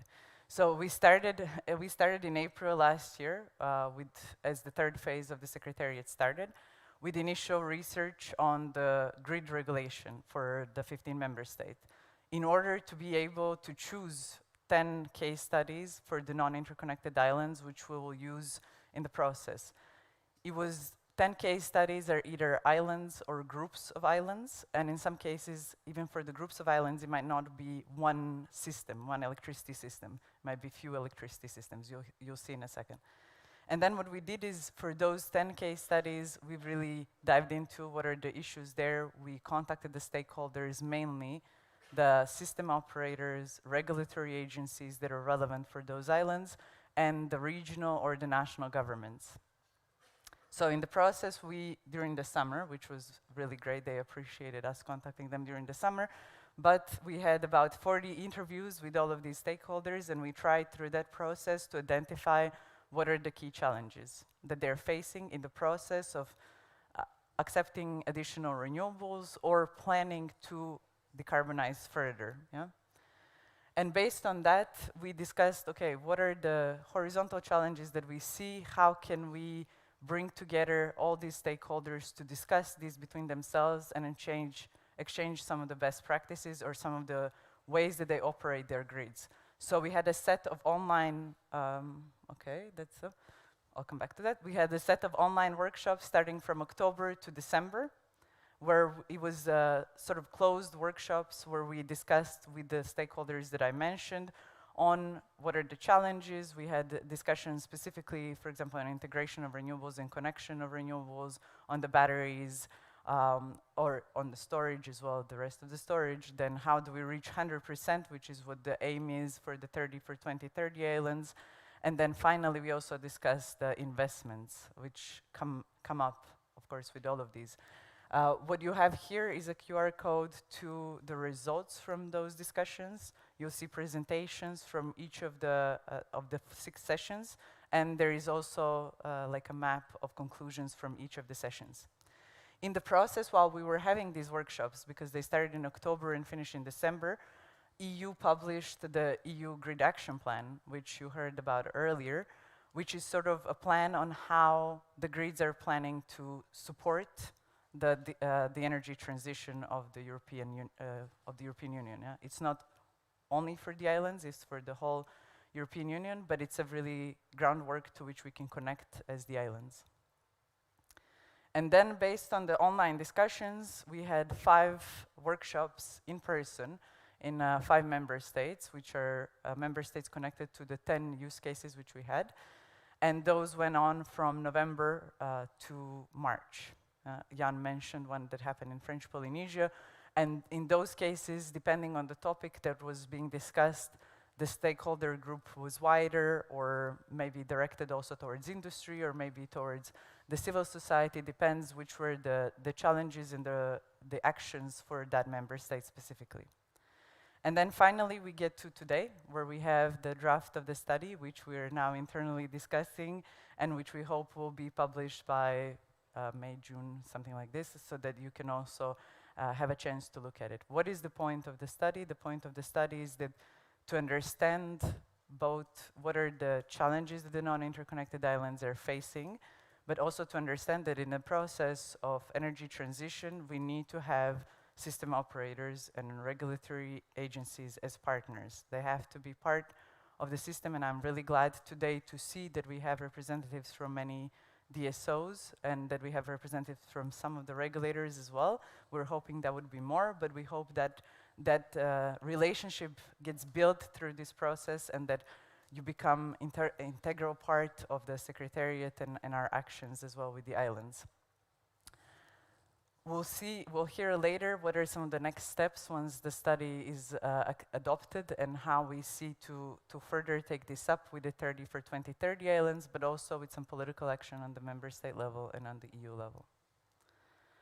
The 10 case studies, and I put a map of the world here because some of them don't fit here. Basically, a lot of them don't fit here, but it's the member states that are their member states, yeah? So we have the Canary Islands, there was Gran Canaria, Fuerteventura, and Lanzarote from Canary Islands. Then Azores Archipelago, which we analyzed. Then we have Madeira, Rhodes, and Kos Komninos from Greece. We have Aeolian Islands from Italy. We had Aruba and Bonaire from Netherlands. And then from France, we had La Réunion and French Polynesia. Why this group of islands? Because we were trying to see the variety in not just their location geographically, their size and their size of their electricity system, but also their governance. Yeah? How are they? Are they a municipality in their member state? Are they an autonomous region? Are they under the member state, like for example Aruba being a country under the Netherlands? So this all affects how the regulation is being developed and pushed further. So within the 5 horizontal challenges that we've seen across all these use cases, so if you go into the study, you'll see detailed analysis for each of the use cases, and there is challenges for each of the use cases that are specific to them. But if we look at those challenges that we see across, yeah, the first one, and it's possible that the colors are not helping, but you will receive these slides later on. The first one is, of course, the power cuts and outages, which we see across the islands. Of course, you could say, how is this a challenge? Well, it's a challenge for economic development. It's a challenge for further integration of renewables, because people see, in some cases, intermittent renewables as a cause for those power cuts, because they're not being managed in the best way possible. So we see this really across each of the non-interconnected islands. It can be that it doesn't happen that often, but it can be that it lasts for even a day or two, as I was discussing with one of the participants yesterday. Then what we see is for existing renewable which have connected to the grid, existing intermittent renewable which have connected to the grid, that in some cases they're highly curtailed. And we'll see that later, that curtailment might not be regulated, so it's not clear who pays for that. But in the end, if we talk about energy efficiency, that is energy lost. Yeah? We went through this process to develop these renewables, and then we're not using the energy that we're getting from it. Yeah?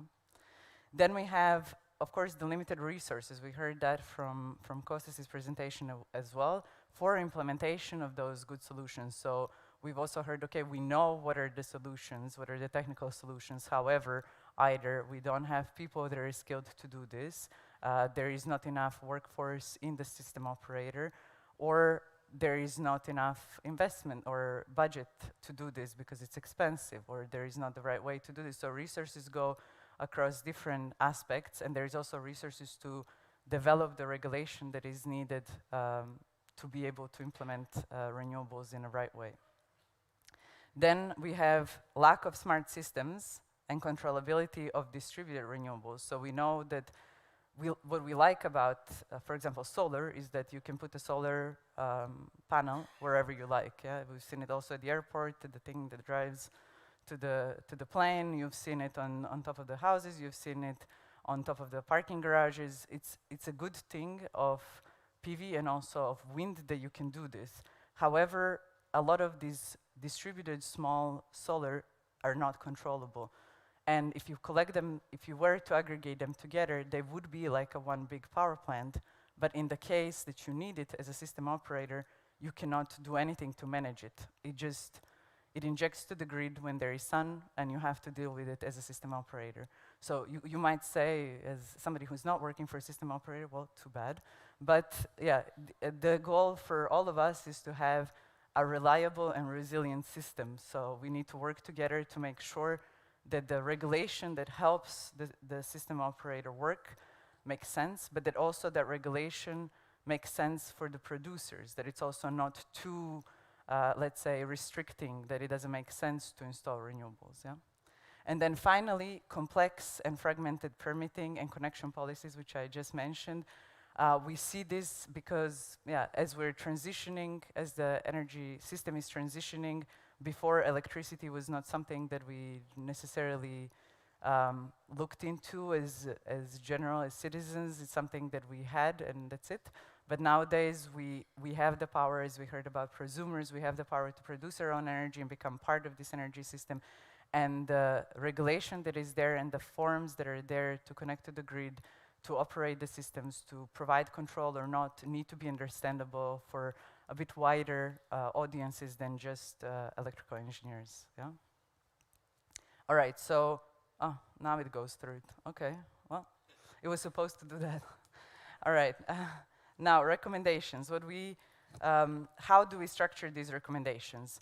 First, the recommendations are made, for whom are they? They are for the stakeholders that we talk to. So they're for the system operators, they're for the regulatory agencies, and they're for the governments.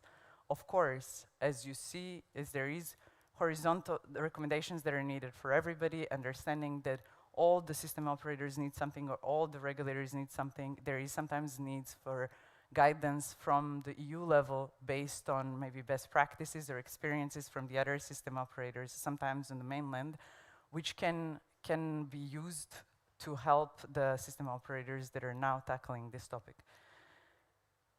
Then, even though throughout the study we were focused mainly on non-interconnected islands, we make sure that the recommendations that we provide, that it's clear which ones are targeting only non-interconnected islands, which one can be applied to all the islands, even the interconnected islands, and which one can maybe even target the remote areas on the mainland. Because as I joked with Shorin earlier, yesterday, some areas are mentally islands, but some areas on the mainland are also physically like islands because the connection is not very good and they could become an island, so to say, in cases of extreme weather or different circumstances. And then finally, we try to group the recommendations. So as I mentioned earlier, in the study there is 20. We try to group them by operations and management, so a bit more technical recommendations, so to say, how that are more for the operation of the grid, and then the regulatory and policy, although you could always say that for those technical ones to be implemented, you still need regulations such as the grid code. You need regulation on the national level to support certain technologies or not. So there is still a regulation behind the first one as well. So what are the operation management recommendations? The first one that we say, and we let's say prioritize in comparison to to all of them that we have in the study. These are the more, let's say, important ones, but between them, it all depends on the system that you have, which one makes sense for you or not. That's why we'll have the discussion later on. So the first one is to promote hybrid power plants. We've seen also from the example of Kythnos, we know from the different examples that indeed the hybrid power plants help integrate more renewables in the cases where the grid is at its capacity, where you cannot integrate more, or even in the cases where you're curtailing existing renewables. What are the hybrid power plants? They're the combination of different renewable energy and storage. So it could be PV and storage or PV, wind and storage. It's a different combination, so we take a bit broader, let's say, definition. Of course, for that to function, there needs to be, as we say, promote, there needs to be regulation that says how you connect this, that you don't sum all the capacities of the different technologies that are there, that you allow this system to function in your grid, and that you understand that this is also there to help you. Then we say in the study, procure centralized storage. You'll see, of course, I try to shorten it here, but we see that with the smaller islands especially, for being more efficient and more, let's say, using economies of scale, that it becomes better to use centralized storage than to use behind-the-meter distributed storage. We've seen this, for example, in discussion with the EDF for the French islands. They started with distributed storage behind the meter, and then now they're pushing more towards centralized storage. Of course, all these recommendations are not applicable everywhere, yeah? So it depends on your system, which of these recommendations makes sense to you. Then integrate long-duration energy storage. We see not only because of seasonality of touristic season, but also because of the seasonality of the wind, for example, in some of the islands, that there is a high need for long-term energy storage. So not something that necessarily batteries can help with, but there is other storages, and we give best practices in the study and also in the executive summary that you can check out. Then monitoring, control, and forecast of renewables, of existing renewables. That might seem maybe obvious. Of course, we need that. However, that's a question of what do you require when the renewable energy is being connected to the grid? Are you testing those requirements? Are you making sure that they're compliant to this? And of course, for forecast, it's a question of data as well. We give a link to, for example, GRC activities on providing open source data that can be used for the forecast, but it's also the question of communicating this with the system operator and making sure that they can balance the grid and work together with the renewable generation. It requires sector coupling. We talk about sector coupling. Kostas talked about it. We talk about it as a good practice. We should do this. It's nice to do this. We believe that, especially for non-interconnected islands, it should be a requirement. It should be something that in the planning of the system is being considered. If you're going to do investment in energy sector, that investment might be useful also supporting your water system, your desalination system. So this combination and communication between different sectors in the planning process and also in the support process is very important. And then prioritizing smart grids. We see, as it was mentioned, of course, climate change, extreme weather conditions, being able to observe the state of your grid, understanding and being able to remotely control your assets on the grid, and saying when certain assets can be controlled is really important to regulate, but also to agree between the system operator, between regulator, between plant operators. Yeah? Then the policy and regulatory framework, I give 4 recommendations. The first one is, of course, modernize grid codes. Of course, the grid code always is changing and it needs to be improved. However, the grid codes that we currently have mainly are made for the system that we had. It's made for the system that is functioning, with the key being the thermal power plant. And then we integrate intermittent renewables and we complain that they're creating problems in the grid. Of course, they're creating problems in the grid because you're asking from a bird to swim. You're asking intermittent renewables to do something that they're not made to do, and you're not using them for where they can help you. So really we see, for example, with Madeira, we see with the Azores now updating their grid codes. In some member states, it's one grid code per member state. Okay, but then there could be exceptions for the islands that say what are the different settings for the islands, or the different requirements for the islands for the grid codes. Unbundling and storage ownership for the system operators, this is one of the, let's say, critical ones that we discussed a lot. This really applies to small, non-interconnected islands. What we see is that the requirement for the small system operators to unbundle creates a big administrative issue for them, and they're already stringent, let's say, capacities that they have become even worse, and they need to deal with administration and communication between each other instead of dealing with the grid. So we find that exceptions in the small, non-interconnected islands might be taken, but of course that's a question on the member states to take. Same goes for the storage ownership. Of course, system operators are not allowed by the directives to own and operate storage.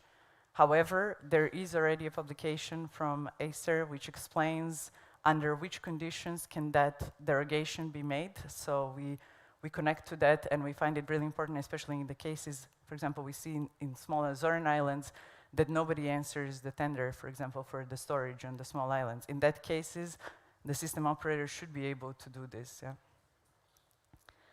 Then enable virtual power plants. Virtual power plants, and in there we also include, which I don't have here, but the aggregation of distributed generation. Virtual power plants is a connection of, let's say, virtually connecting the different distribution that is located across and controlling it across the island.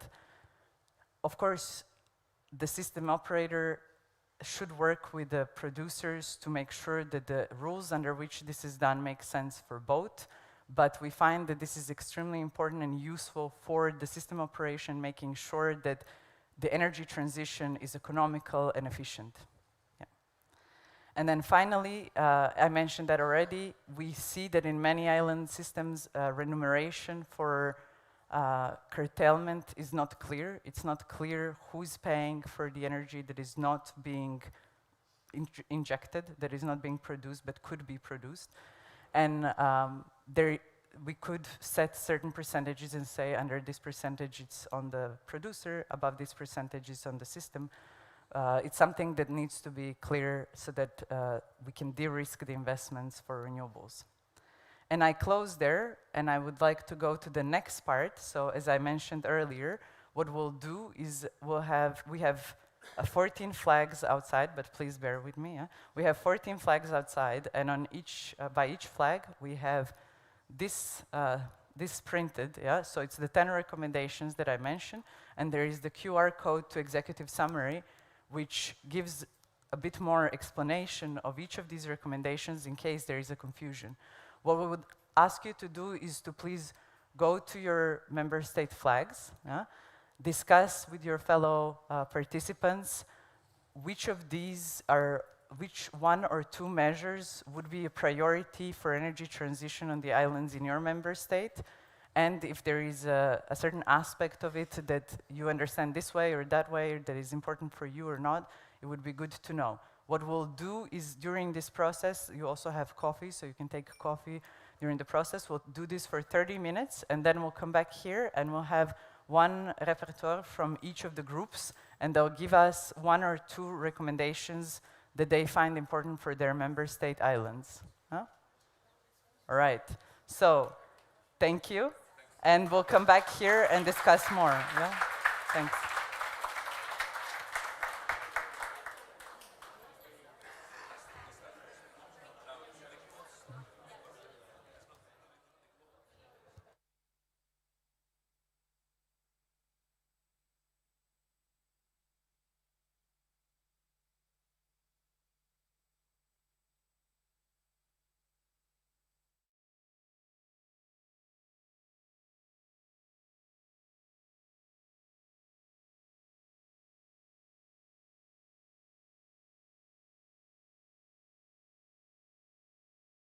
Greeks are not in yet. I'm sorry.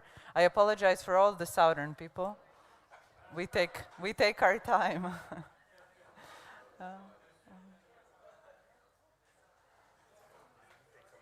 Okay. Right, so this is going to be a challenge. I know we were supposed to be talking about recommendations, but I'm sure the discussion also went to challenges, yeah? And that's why we could talk about this for all day, and I wish we could do that and I could just switch between the groups and discuss with you, but we don't have time for all of that, so I'm glad people are slowly coming in. I see one Greek, two Greeks, good. We have the Greeks and the Italians. All right, good. Welcome back. I still don't have all the repertoires. Thank you. All right, come on in, please, sit down.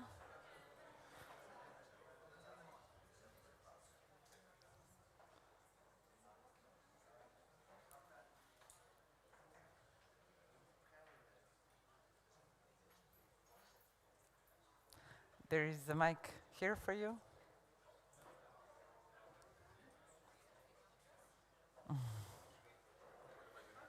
There is a mic for you. Yes.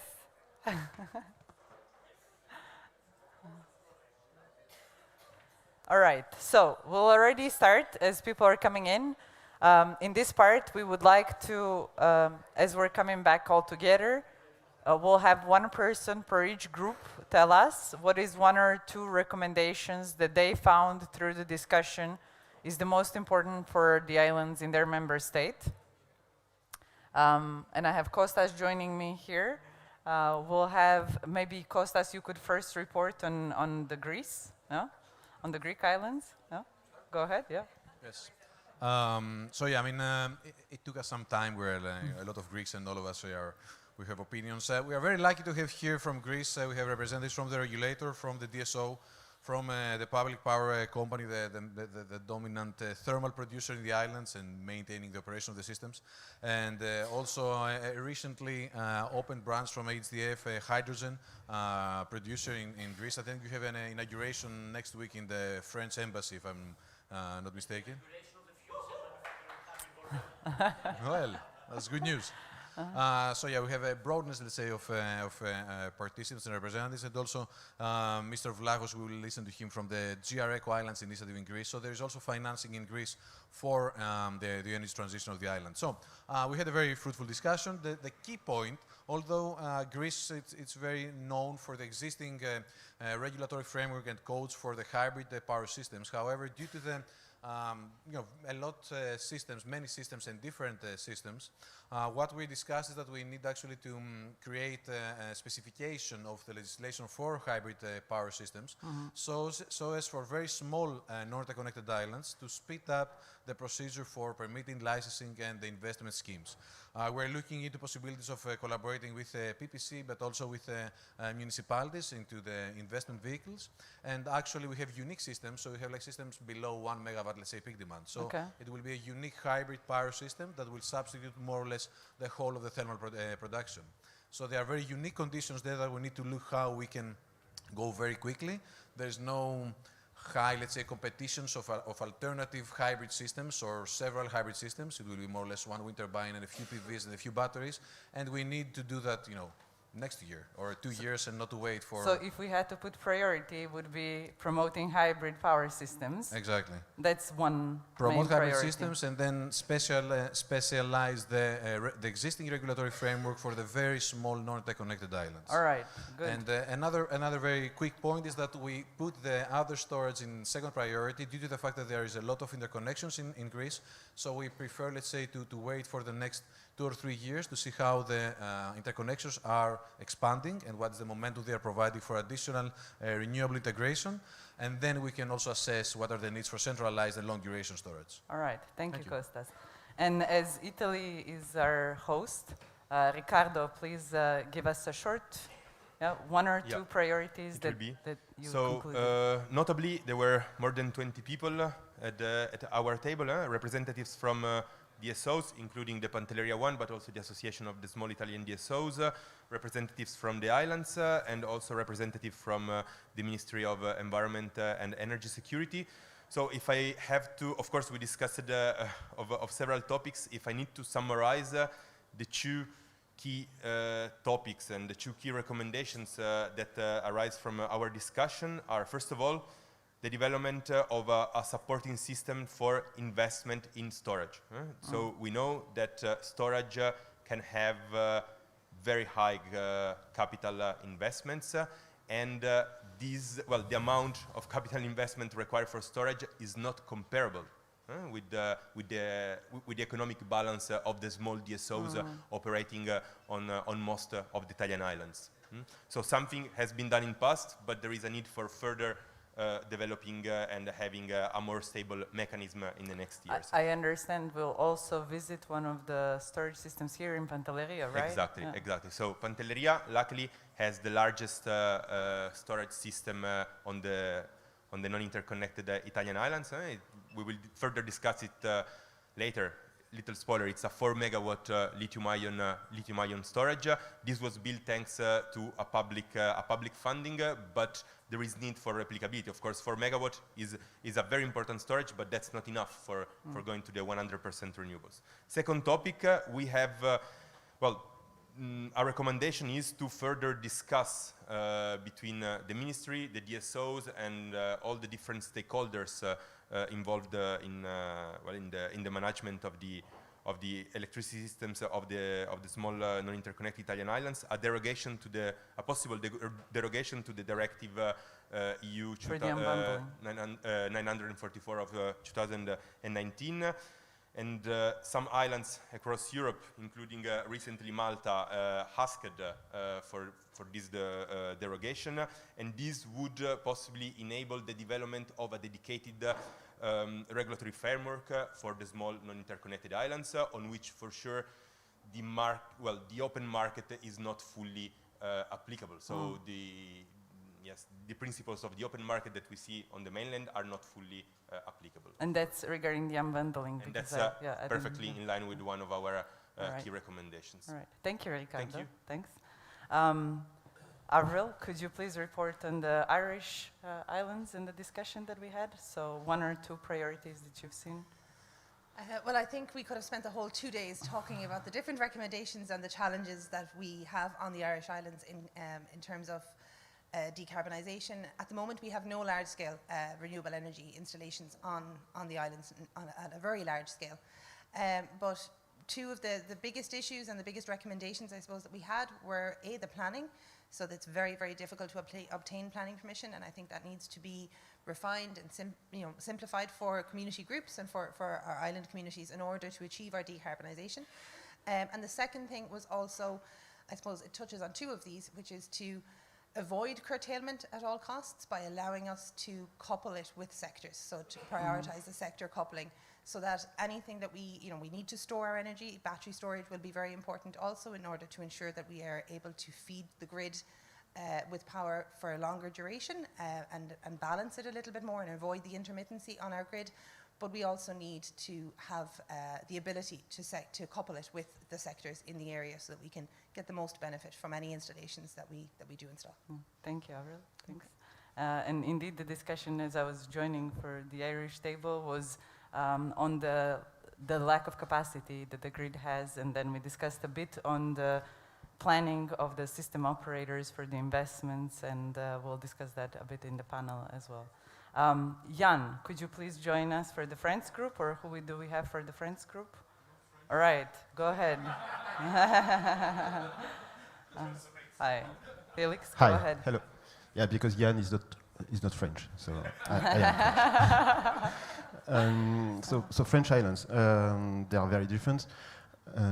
They range from very small islands off the shore of Bretagne, and there are larger systems far away from Europe, Ile de la Réunion, for instance. So storage in every case is very, very important to integrate more renewables. We think that hybrid power projects are very relevant for microgrids and small islands, but on bigger islands, you prefer to prioritize the investments on batteries that are connected to the high voltage grid, because it will provide additional services to the grid. So this is why we think that on larger island you have to think of centralized storage, and there are some tenders that are launched by the French regulator to develop centralized storage in the big French islands. One other topic I wanted to discuss is the remuneration for curtailment. So first, there is not so much curtailment that is happening, but on some power systems, we begin to see this happening. And you have we observe that there is a difference between older power plants and a new one. And the new one, they are able to respond to variations of tension or frequency better than the older one. So we want to keep the new installation on the grid, while we want to be able to curtail the old one, and therefore we have to think about a remuneration scheme to compensate for this curtailment for the older one. And this is not currently the rule that is in place for that in France, but we are working with the French administration to make it change, and so it's something that we identified as a challenge, but we are confident we can cope with that. All right, thank you, Felix. Indeed, go ahead. Indeed, what we see is that typically curtailment is managed in PPAs on case-by-case basis in some of the member states, but the real rule that would be applying across the systems is not there yet. Yeah, so thank you for mentioning that one. All right, we continue on, and we'll try to be a bit more faster. Søren, could you please join us for the Swedish islands? Sorry, Danish islands. Sorry. So I'm here to speak on behalf of the Danish and Faroe Islands. Okay. So and we had a very what do you call it, very revolutionary talk at our table. We want to break up the monopoly of the power companies because we are grid connected, and we'd like to create a behind the meter feeling. So every island is kind of behind the meter, so we could administrate and what do you call it, run the project according to ownership. And we mentioned that in the morning also. So to do that, we need to regulate the tax system, because the tax system is now asking us to pay tax from selling and buying electricity 2 times, which is stupid if we can administrate and clear the loads according to what we need. So, and then we're talking about storage, because we have ferries. Ferries will be electric in the future. Ferries could be the storage of the kind of 27, what do you call it, round the clock storage we could use here. So every surplus would be fed into the ferry, and the ferry will visit other islands as well. So behind the meter, regulated, and we need for this an institutional change, so the government understand that we need to have that right. Otherwise, the mental feeling of ownership in this change will not happen, because we are just customers in somebody's shop, instead of being owners and responsible for our own system administration. Right, thank you, Søren. Thank you. So indeed, you put a focus on the sector coupling. Absolutely, yeah? and we are working with smart grids and the virtual power plants. All right, thank you. Thanks. And then as we're there, and I already mentioned Sweden, could we have Eric? Eric, where are you? From Sweden? Yes, please. Just briefly give us the 2 priorities. Absolutely. Yes, thank you, Lucija. Yes, so one of the things we discussed with the Swedish islands was the grid capacity and the restrictions we see there. There is a lot of will and interest in expanding renewable energy in Sweden, but we see that because of the limitations in the grid, this is sort of a bottleneck. So we discussed a bit of promoting hybrid power systems to try to build in storage and finding ways to sort of still work with the current grid and do as much as we can to sort of find a broad array of solutions to this. We also discussed land restrictions. The Swedish islands have, there are a lot of protected areas you cannot really build, in some cases any solar maybe, or very hard to find places to build wind, for instance. So this is also one of the restrictions. And we discussed prioritizing smart grids as one of the recommendations, also relating to the grid, and also a way to address a bit of the dependency on the mainland connections, because today a lot of the islands are fully dependent on the mainland connections, so to say. All right, thank you, Eric. Indeed, the planning is one of the recommendations that we have in the study. That is not here in the executive summary, but it's indeed aligning with the different sectors and making sure that the planning of the grid investments makes sense also, from that you don't plan something and then you run into issues in implementation. Yeah? All right, thank you.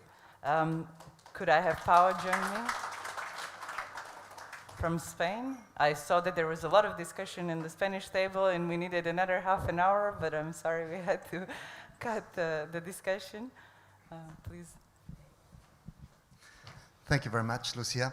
So first of all, I have to say that we were totally not in line with the recommendations. And secondly, I'm very happy because we were the most diverse group. I mean, in terms of gender parity, it was almost gender parity at all, absolute gender parity. And also in terms of diversity of Spain, there were people from the Canary Islands, from Galicia, from Valencia, from the Balearics, from Madrid, from Leon. So this is interesting too, because you need different voices to build up the whole of the image. And we focused most on energy communities and how the grid constraints also affect the energy communities and how DSOs are not actually helping energy communities to do what they're supposed to do.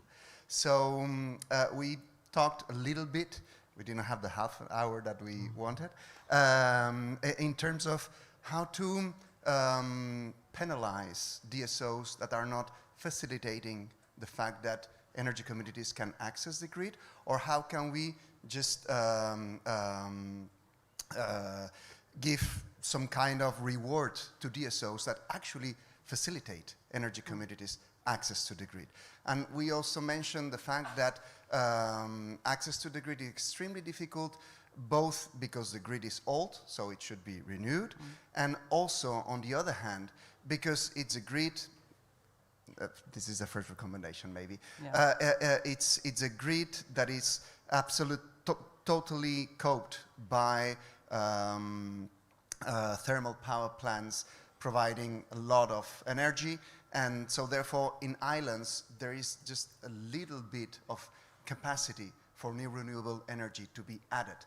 So we need to address this both from the operational plan and from the legal perspective. And more or less that was it. I think you do fit somehow under some of the recommendations, yeah. I think modernize the grid codes, which under the grid codes it's a big span of basically how the grids are operated by the system operator, and there who do they give priority to, who can access the grid and so on, really fits the point of energy communities. But I know that after lunch we'll also have the working group on energy communities discussing this, so I hope that that working group also takes up some of this discussion and then further develops it. Thank you so much, Thank you very much. Thanks. All right, and I know we're not perfect on the time, I'm sure, but we still have few from Malta who will be reporting. We had some discussion on the Malta. All right, hi.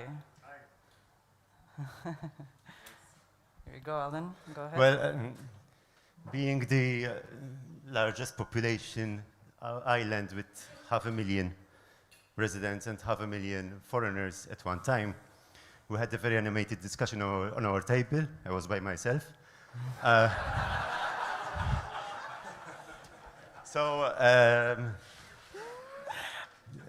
Our priorities I chose were hybrid power systems and smart grids.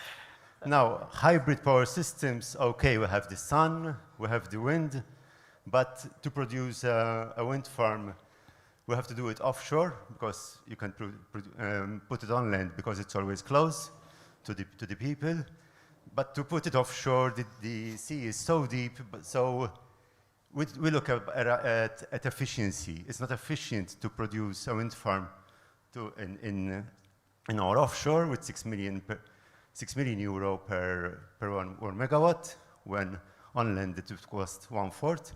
So I think it would be easier to fix a wind farm in Italy, for example, and then use the interconnector that we have available and we have another interconnector on the line, so that you can produce energy from the renewables efficiently. But if it's more efficient to locate it elsewhere, why not? So Malta as well, it's good to know that we budget 600 million euro every year on energy. Half of it goes on subsidies to the citizens. They're happy about it. So they're happy to spend 50 euro a month on energy when their counterparts in Europe spend 4 times as much. But I think it's good that we're looking of spending these 200 million euros so that in future we produce energy from renewables, maybe not located on our land, maybe offshore. But as I said, I think it's better if we go to produce it elsewhere in other countries and then connect it to the grid through the interconnectors. And another thing is, why not connect these islands first and then produce the renewables, rather than produce the renewables and then you connect the islands just the same, because the renewables are not feeding the country well enough when there is during the evening, for example, or where there is not enough rain or not enough wind or sun. Thank you, Alan. It seems it was a very vivid discussion with yourself. But indeed, we discussed for Malta yesterday even that during the high demand season in summer, when it's also the hottest, that there is typically power cuts that could last even for 2 days, due to the constraints on the grid. So going to promoting the hybrid plants and increasing somehow with the storage flexibility of the grid is really necessary. All right, we move on. We're going to try to be faster. I have Netherlands. Elko, please. And then we have 3 more. Right, please. I'll be on task. I had a very small group with Stacia, and we decided to take more of a regional perspective. So we went through the recommendations, and we just used 3 words: adopt, adapt, and reject. All right. So we reject. Well, maybe we start with reject. Yeah. Yes, exactly. Exactly. What was rejected was the long duration energy storage, which was not seen as relevant given the region, and as well this unbundling and storage ownership. Okay. But the 2, actually we had 4 priorities interlinked: is monitoring, control, and forecast, promotion of smart grids, and definitely modernization of grid codes. And that was born out of a sort of anecdotal discussion around a resort owner who produces almost 25% of the total power in the island. So how to deal with an entrepreneur like that, a very rich person who sort of breaks the whole system in essence. So definitely needed a modernization of the grid codes, and related to that also the clear remuneration for curtailment. So those are the 4 priorities there. All right. So 2 rejections, and the rest was just we're already doing this. Yeah. Thank you. Thank you, Elko. All right, and now we move to Croatia. Maya or Ivan, who's here? Ivan, please. Sole, I'm sorry.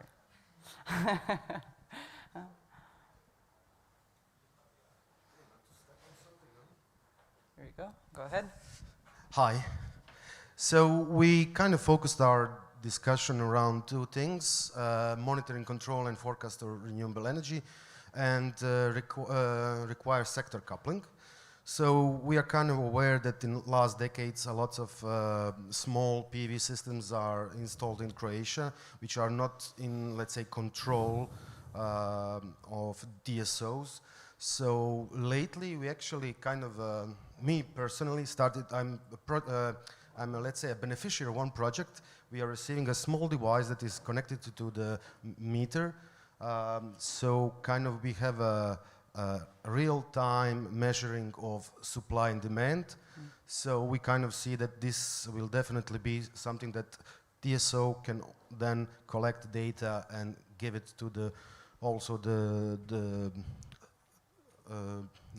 inhabitants of the island, so they can kind of control their consumption. This is in collaboration with the DSO? In collaboration with DSO, yes. Okay. And the next thing we did also discuss about coupling with other economic activities on the islands, mainly water supply, because lots of Croatian islands are not connected. Although they are connected with the electricity grid, they are not connected with the water supply grid, and most of the water is then coming with the ships, using then, of course, fossil fuels. So how to first, let's say, produce or have a desalination power plants so they can kind of have a water supply, and also waste management, which is a really, really big problem in Croatian islands. All right, thank you.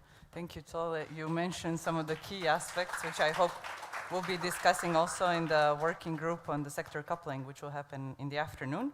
All right, we only have one more, I think, no, two. We have Sulev, please, for Estonia, and then I'll ask Martina to report, or okay. All right, good. Sulev, go ahead. Hello. With the limited capacity of grid reinforcement on Estonian islands, we found that prioritizing smart grids is kind of umbrella recommendation, as it definitely should consist of avoiding curtailment. It most probably would cause also modernizing grid codes, and definitely cover installing hybrid power systems with storage ability. All right. Secondly, what our islanders are willing is to see that also in line with the green transition, jobs will be created, new industries developed. So, for instance, on our biggest island of Saaremaa, we currently have the biomethane production plan, where all the CO2 cost will be taken by the microalgae farmer. And this would point on the need to prioritize sector coupling. Whenever the green energy production increase would cause or will bring aligned some other sector investments, then we think that this should be a prioritized connection activity by DSOs. All right, thank you, Sulev. Thanks. All right, and the final, we had a Portuguese table. However, there is there is another conference in Portugal on the grids. So there is a lot of the Portuguese colleagues at this conference, and they could not join us. I hope they're watching online, some of them. But we had also the German flag. We rarely hear from the German islands, so I want to hear the discussion that we had. Who's reporting? Go ahead.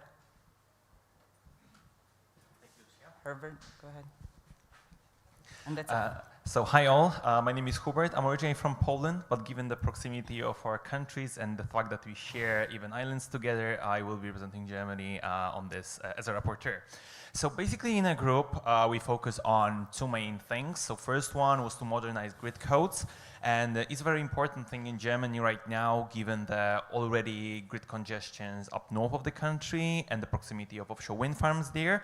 And the plans are very huge, for example, especially given the regulatory burden on islands, to create a shorter span of time in which the grid can be actually created from 5 to 3 years. Let's see how it's gonna work out.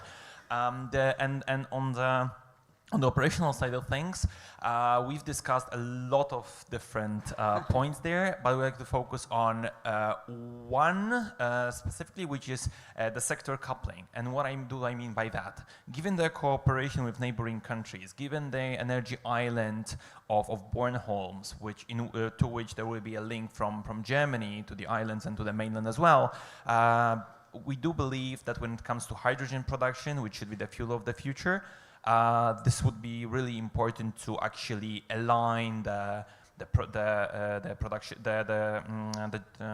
demand profile as well as the capacity of the hydrogen power plants on the islands, which can create a great business opportunities there and create innovation and as well increase the employment rate. Thank you so much. All right, thank you. Thank you, and I'm glad to close with sector coupling, as I mentioned earlier, and I mentioned that again. We'll be discussing this more later, and we really believe that this is one of the key topics that should be at the forefront for the islands. Yeah.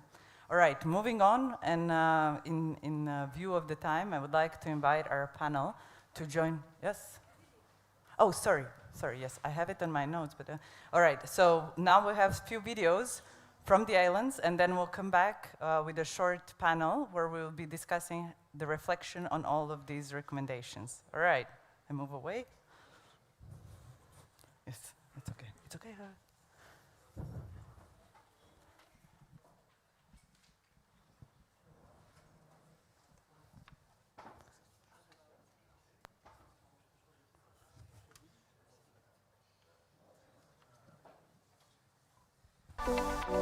Ja sam Danijel Brnić i od 2020. godine radim u Otočnoj razvojnoj agenciji kao voditelj energetske tranzicije.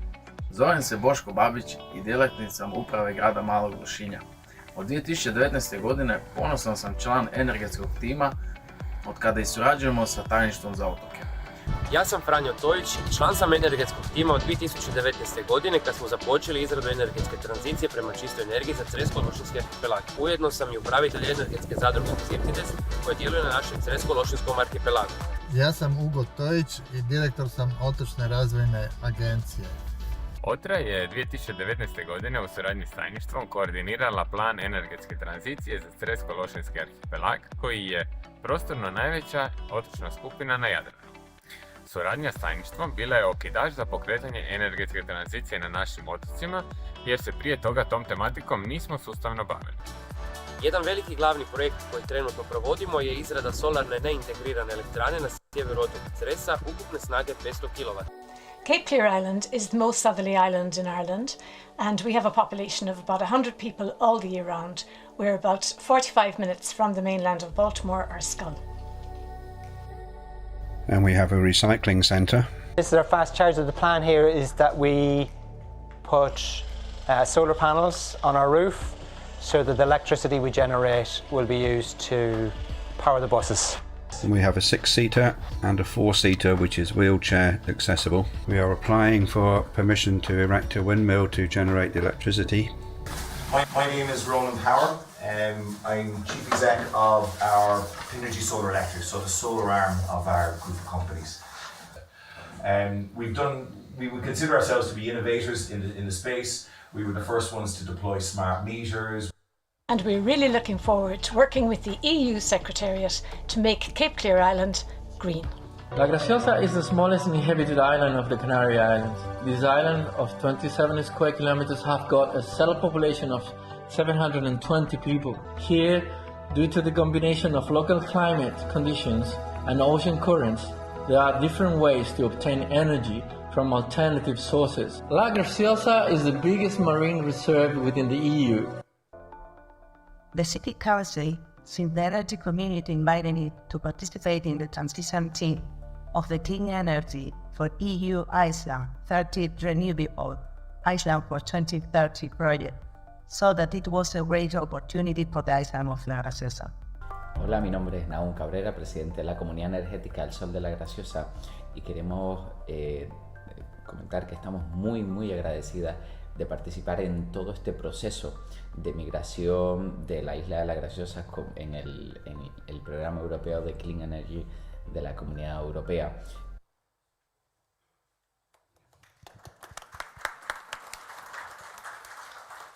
All right, thank you. That was very interesting. I like the last name Power. That was nice. Somebody has the last name Power. Okay, moving on. All right, so now we'll have a panel discussion, and the goal of the panel discussion is to reflect on what we just heard, not only the recommendations from the study, but also what we heard from the member states. And I will have joining me on the stage our project officer, Edita Transekaite. I'm trying to do that right. Edita has been for 15 more years in Energy Commission and European Commission, and she has been working in the topics of energy, environment, and cohesion policy. Nowadays, we know Edita is the key one for the Secretariat. So, Edita, please join me on the stage. Thank you. Together with Edita and me, we'll have Kostas Komninos. He has two hats. One hat is he's working for PPC, which is a power producer company in Greece, and there he's heading Storage and Island Energy Transition Unit. But today he's joining us as a representative of Euroelectric, and there he's chairing the network of experts for island management systems. Okay. Thank you, Kostas, for joining us. And then the last one, but not the least, we have Alessandro Bianco joining us. Thank you for being here. Alessandro is president of Italian Organization of Small DSOs. All right, then I'll also sit here. So first, I would like, if we could hear from Edita, maybe from the point of view of the Commission, how do you reflect on what we've heard, and how does that align with the activities at the Commission? Thank you. I must start that actually with islands, we noticed and appreciated much earlier than at the level of the EU member states and Commission that smart grids, or grids per se, is the biggest and widespread barrier for bigger, let's say, energy transition and for deployment of grids on the island. That's why we actually, 1.5 years ago or so, asked for this study to be delivered. The essential, let's say, objective and goal of the European Union energy policy is that everyone should be able to connect their projects, renewable energy projects, to the grid, irrespective of where they live or operate. Well, that's ambition. But the reality is that, of course, many projects across European Union have been not developed or developed and rejected or later on curtailed because all the problems we've seen in the study, but also we heard today during the day. And in the islands, this problem, due to specific conditions, is certainly much more severe usually because they are not connected, poorly connected, or have all the problems. But we also see many islands who actually overcome those issues and started to, or they can successfully manage some 50–60% of renewables on the islands. So we wanted to look at the conditions, why and what is there. And from the European Commission perspective, actually we are catching up very quickly because the problem apparently of grids, like a year ago, was really identified by all other partners. And we have already first complaint from the European citizen on the Austrian remote territory to the Commission because he was refused to connect as a prosumer to the grid. It's interesting to see how it will be developed because this is a legal dispute. But to go to very concrete now elements, I think I will start from long-term planning of grids. We have very good planning on the, let's say, transmission level. If you look at the map, you'll see all the connections, the existing ones, the missing ones, but distribution grid is basically a blank spot. And Commission goes there to ask our EU distribution network operators network to look at, to map the existing planning across Europe, to see what's missing, to see the best practices. And already in June this year, they will come up with the recommendations in that regard, what needs to be improved, what needs to be still developed. And from there on, then we can really push for fast deployment. And when I say planning, it's important because it covers many of those issues. I mean, and it will resolve many problems in relation to sector coupling, in relation to, you know, that your grid is, or your renewable development is where your grid is, ideally, or the grid comes where the renewable development is. It's also very important for funding and access to funding because usually the plans are the one under which the funding is distributed.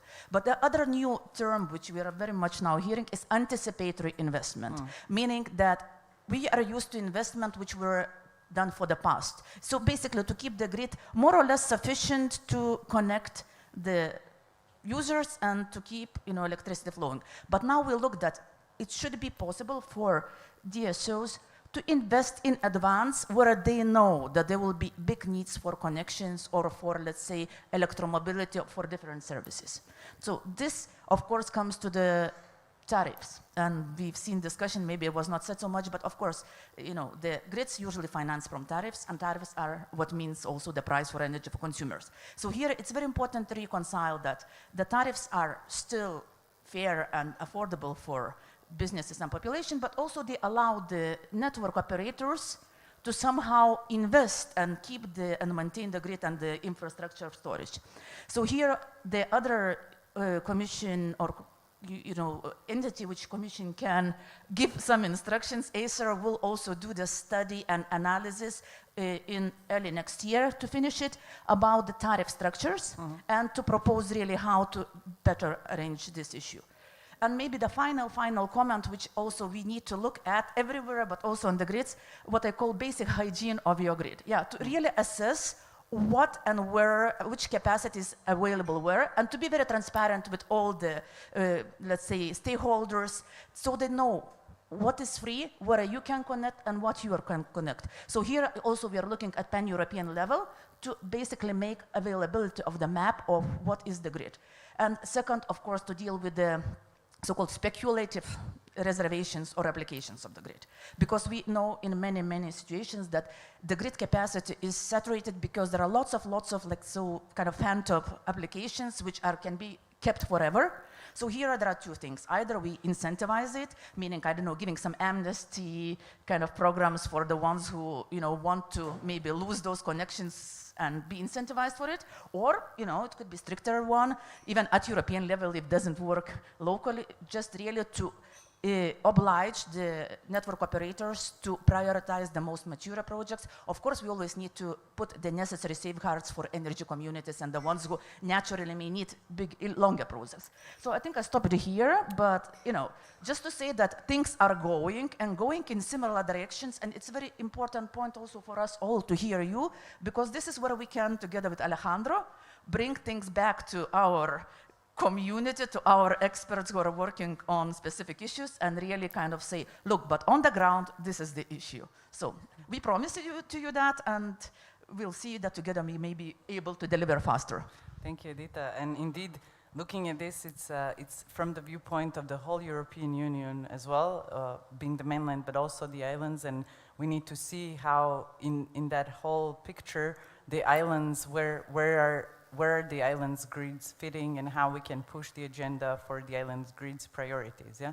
And there, Kostas, I know you have members who are DSOs, you have members who are producers, but I know as the member of as the chair of the team working with the island grids, from your perspective, there's been analysis of what is needed for resilient grids, looking into also the climate change effects that we're seeing, looking into extreme weather conditions, what is needed for not only the future investment update and the maintenance of the grid as well. What is your reflection on that, looking at that, and also what we've heard from the member states? Was there something that surprised you, or it was along the lines of what you expected? Not at all, on the contrary. I think all these are pieces of the puzzle that when put together, we approach the required solution. If I may reflect to you mentioning our Euroelectric study on resilience, there was a study that was published a couple of years ago, but we believe it's still very much relevant. It's called The Coming Storm, which I think might be a bit optimistic title, because I think the storm is not coming, it's already happening. So what this report touches upon is looking into the issues of the challenges on the systems, and the exposure of the systems, both on the generation level as well as on the grids level, whether it's transmission or distribution, and then on looking into adaptation measures to treat this exposure. I think that of course, it's a study that is relevant for all grids and generation, not only for islands. But if I may say a couple of points which I think are relevant to our discussion today, reflecting on the exposure on conditions of cold, snow, and frost. This Euroelectric study proposes as the adaptation measures the adoption of mechanical fuses to reduce conductor breakages, as well as the provision of alternative power network paths. When now we look into the exposure to drought and aridity, which is very much relevant in many EU islands, especially the Mediterranean ones, we propose as adaptation measures remote control, grid automation and digitalization, as well as remote control to isolate parts of the grids which have a fault. Also about the severe storms, which is an increasing, I think, challenge for environmental exposure. We propose the meshing of the network where possible, as well as the design of overhead lines to account for increased wind speeds, icing, as well as vegetation management. And perhaps more relevant to the larger islands, the issue of severe precipitation and floods, we would propose a coherent flood risk assessment to be carried out in coordination with local authorities. These are some thoughts. It's an easy reading. We would propose for anyone interested to go through it. If I may reflect to a couple of points on the discussion which preceded. We think we very much warmly welcome this study. We think it's an excellent tool that you have produced, and it fits very well to the announced last year plan for grids, which we feel there was a gap in the respect that islands' specificities were not really touched up upon. This study here now, I think it really touches the core issues, and we think this might be not the end, but the first steps into integrating the issue of islands grids in the EU regulation, and we have the right people here today to work with on this. A couple of points from what was discussed before, which we believe with our members are very much relevant, has to do with the interconnected islands. I know that you mentioned, Lucija, that the challenges are similar, and I fully agree. The recommendations, however, face a serious challenge, and this has to do with the fact that in many member states, interconnected islands are considered part of the electricity markets of the mainland to which these are interconnected. And this is a serious challenge for this, because actually the issues are different. Islands remain special cases since they are insular, geographically islands, even when interconnected. So we believe this is something which is really missing, and therefore perhaps a follow-up to what has been this report focusing on interconnected could be considered for interconnected islands. It's a first comment. And the second would have to do with the storage ownership. Now, I haven't read the full report yet, but we don't know the data as to why the storage ownership derogation is proposed. If the tools already there, the rules for exemptions from the directive are not enough, then I think this needs to be justified. But if they're enough, perhaps we can use what is already existing there and look what is missing. And to my understanding, what is actually missing is the funding gap to build this storage. So perhaps it's not the ownership the issue, but the funding. So if we have the right funding, then perhaps we solve the equation. And last, if I have a couple of minutes or one left, is I would like to, because we are very enthusiastic about it, I would like to share with you a study which is being completed by Euroelectric, and it will be published on 22nd of May in the Power Summit in Athens. It's called Grids for Speed, and it actually touches all the points that Edita, you mentioned. I don't know if this is a spoiler,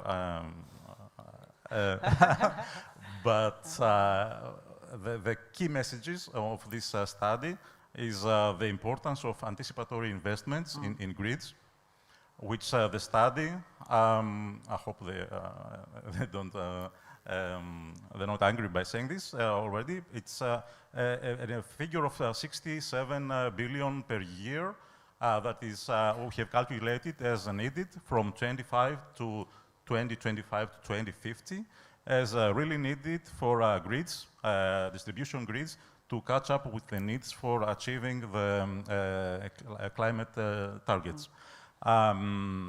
And we include in this study, which is of course relevant to all grids, not only for islands, we do have a special mentioning on the financing and regulatory adjustments necessary for islands, touching on two main issues which we think differentiate these grids to the mainland grids, and this have to do with the seasonal variability. Therefore, we overinvest in islands which are then a great part of the year these investments remain obsolete. And second would have to do with the stability, which is increasingly missing in terms of inertia and short circuit level in grids with increasing asynchronous generation. Therefore, we believe that stability tools need to be considered in order to not only have a green transition, but also a stable one. Thank you, Kostas. I think you touch upon a few points which really we've also been discussing, one of them being that this is indeed one of the beginning actions and we need to move forward and there is still more work to be done. And the second one, of course, the investments. And we mentioned that throughout the study where the funding is needed and investments are needed, but indeed to reach the goals of 2040 and saying all the electricity is decarbonized, there is a huge investment needed on the grid side and also implementation of the new technologies, batteries and so on. Yeah? All right, thank you. I would like to move on to Alejandro. Please, from the point of view, we've had a chance now to see Pantelleria a little bit, and we'll also have a chance to see some of the aspects of Pantelleria, the new battery storage in Pantelleria these days, and understand a bit of the grid in Pantelleria, but also on the other Italian islands. From your perspective, from the perspective of Italian island DSOs, how do you see these recommendations? What do you see? What are the activities that are happening now? Is it aligned with your activities? So, first of all, I thank the European Commission for the great attention shown towards the island, not interconnected with the national electricity grid.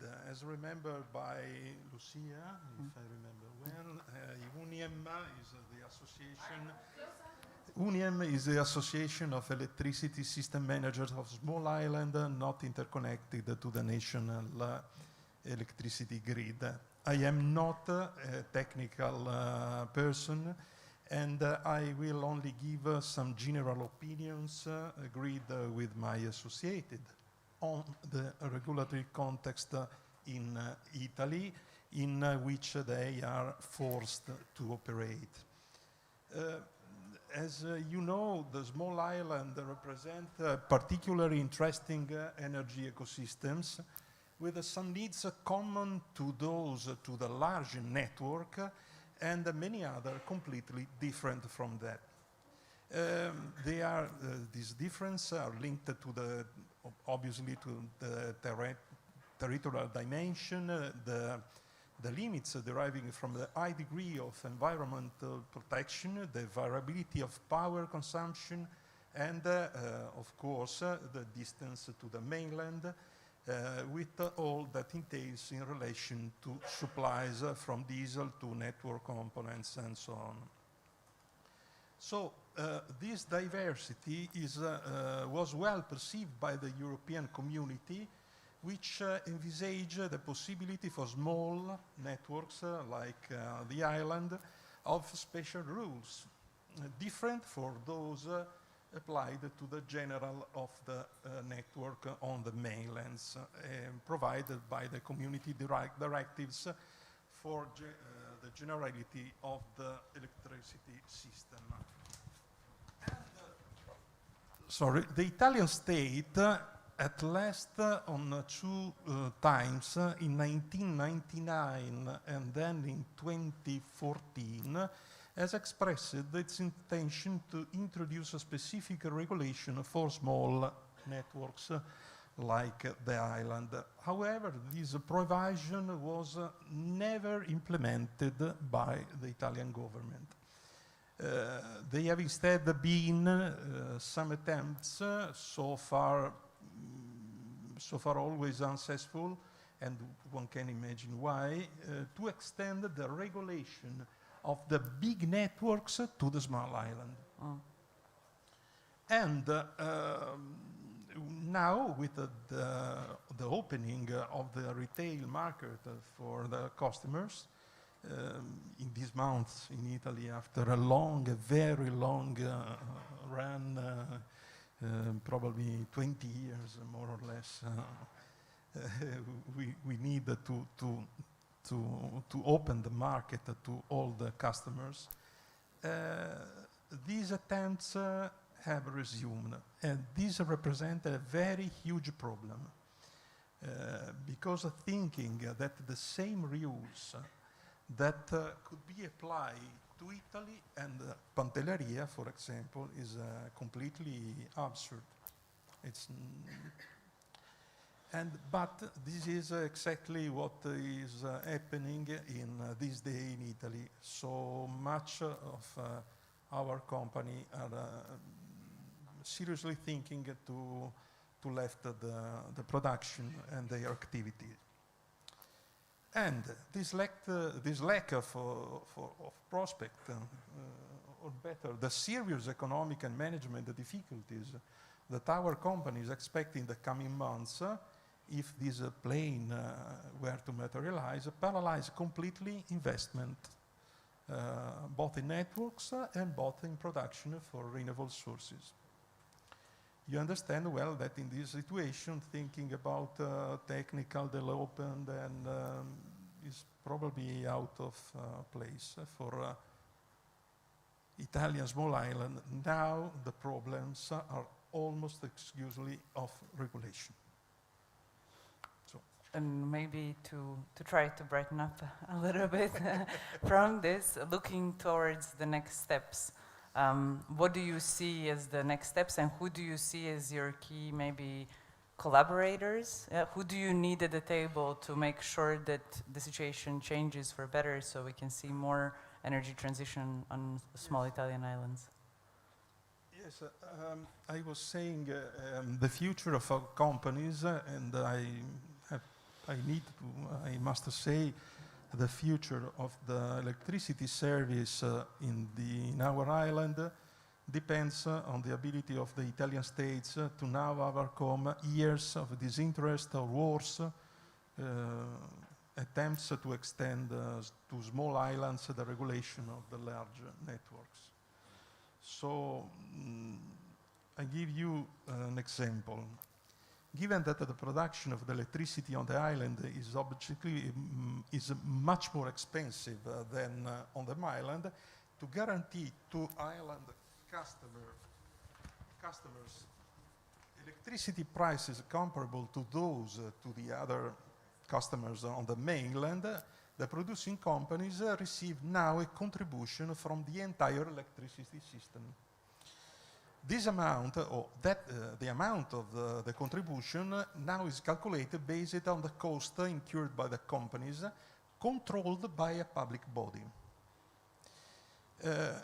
which, it's sorry for the joke, but which also looks at the bills, this public body looks at the bills that the company workers pay in the pizzeria for lunch, for example. It is a very, very strict control on the expense of our company.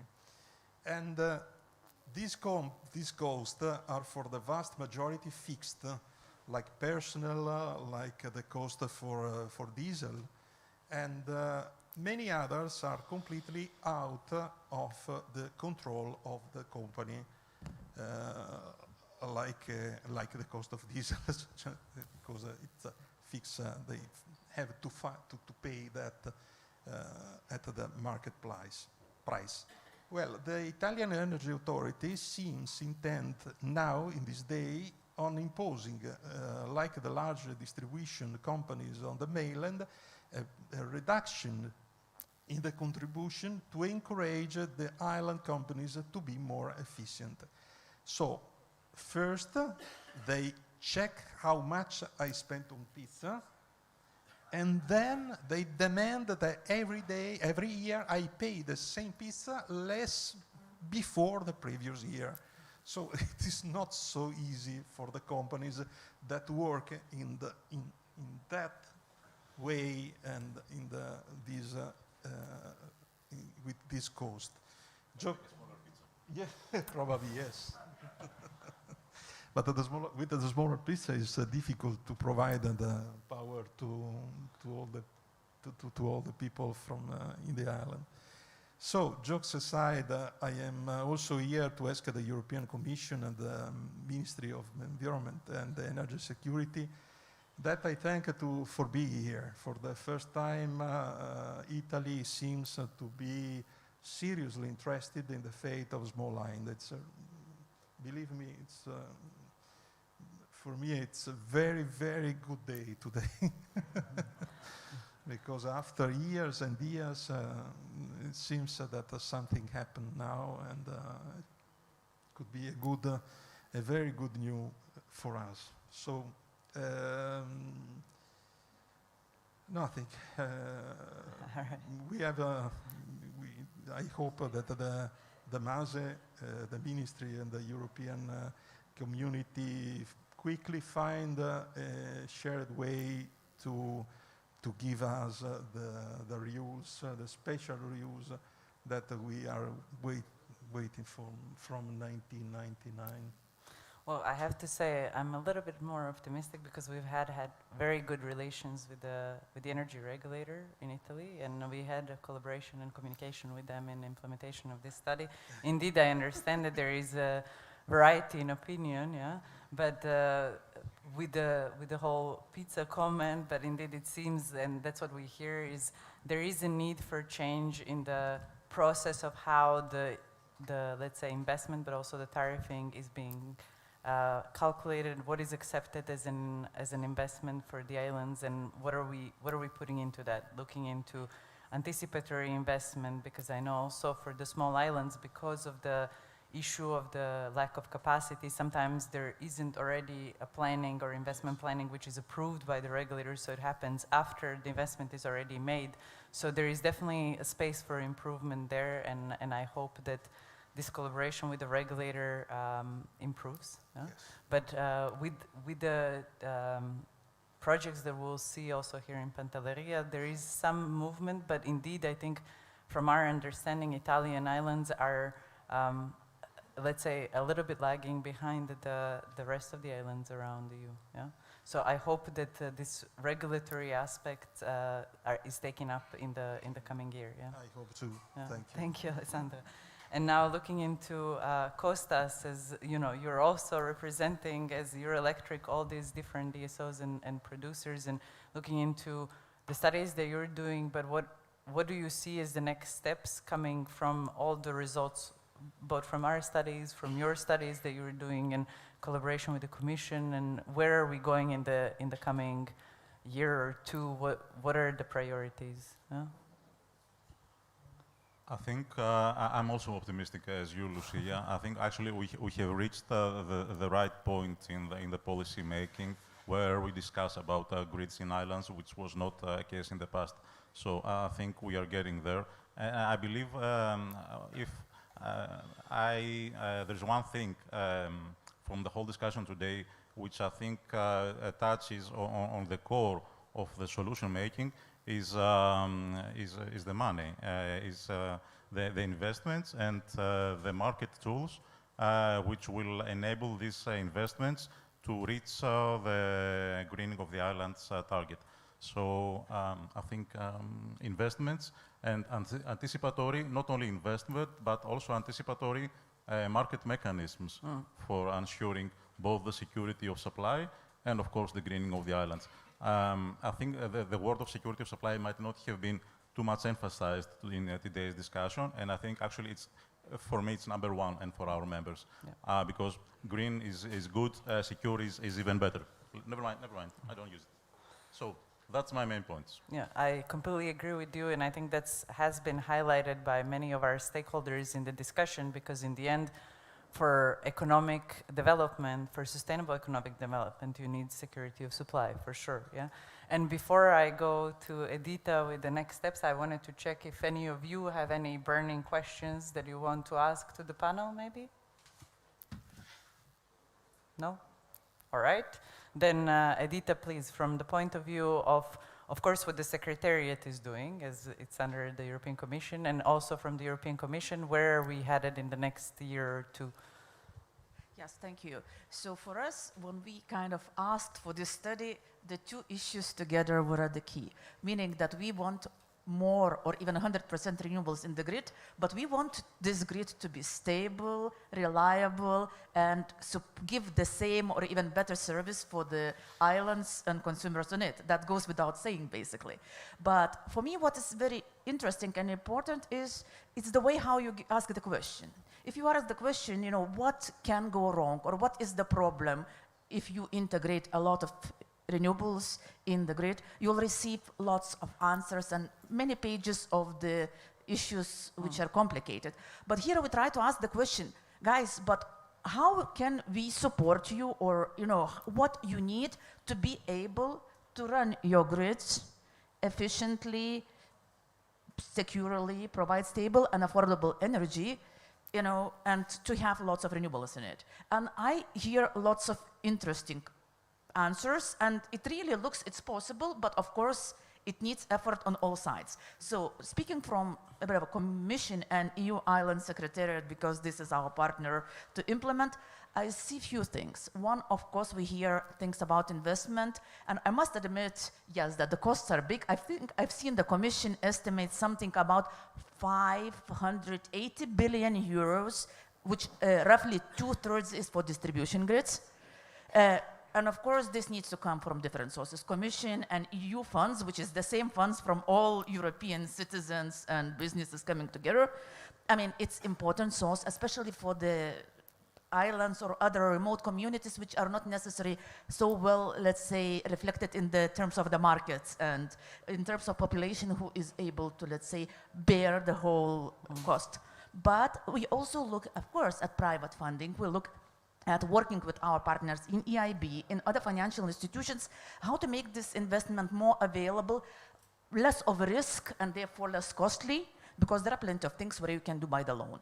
But also we are looking at the national authorities and talking with them every day to make sure that the funds of their national envelope, such as structural funds, they are really made available for the grids. And grids and storage, local grids and storage, is really one of the key priorities. You can find it in each funding program of the EU. I don't remember numbers now by heart, but it's like almost 7 billion. And actually, Italy has maybe 1.8 billion earmarked for grids in that program of structural funds. So just my point is there that money is there. Maybe we need to make more effort how to make link between the needs and between the what's available. And my final maybe comment is to get back, this is exactly where the recommendations come, because usually we need to, you know, we need to be very ready to go for money. So meaning to have a plan, to have a project, to have the clearly expressed, you know, what are you going to invest in and in which way, and to be quite mature, and then the funds are there. I mean, I'm confident in that, we've seen that, and hope, you know, with the Secretariat, with the work with our colleagues, we will achieve it. Maybe one final comment on storage, because I forgot to mention earlier, indeed, as you told, EU legislation already gives a clear derogations for the small isolated systems, island systems, where the market is not really existing or efficient, to derogate and to have possibility to have storage at DSO level. And we've seen already quite a few of those, well, it requires positive action, meaning it's not given, you need still, or your member state needs to apply, but usually it's granted pretty easily. The only other thing is, of course, if this is public money, the state aid needs to be, but it's a normal process for majority of the ministries because they've done it for many other, you know, big projects or so on. So we can follow up on this and work together, but this should be not an issue for small countries, or sorry, for small islands. Thank you. All right, thank you, Dita. And with that, what I would like to say is, of course, the representative from the Secretariat is that we see the forum as an opportunity. That's why we were hoping to have representatives from all the 2030 islands, but also other islands here as an opportunity to hear from you. So you can also tell us, okay, these recommendations make sense, we can use this, or we still need this and that to actually implement it. And that's why the discussions by the member states, and that's why the technical support, so that in this process we can hopefully be flexible and try to find a way how we can take these recommendations to implementation and to the next steps. So with this, I would like to sort of also give the ball back to you and to say, you know, you've heard what is happening, what are we trying to do? Let us know, is that enough? Do you need something else? Do you need more? What is happening on your islands, and do you see this as a valid support, or is there other support needed? I would like to thank my speakers. Thank you so much and I like to thank,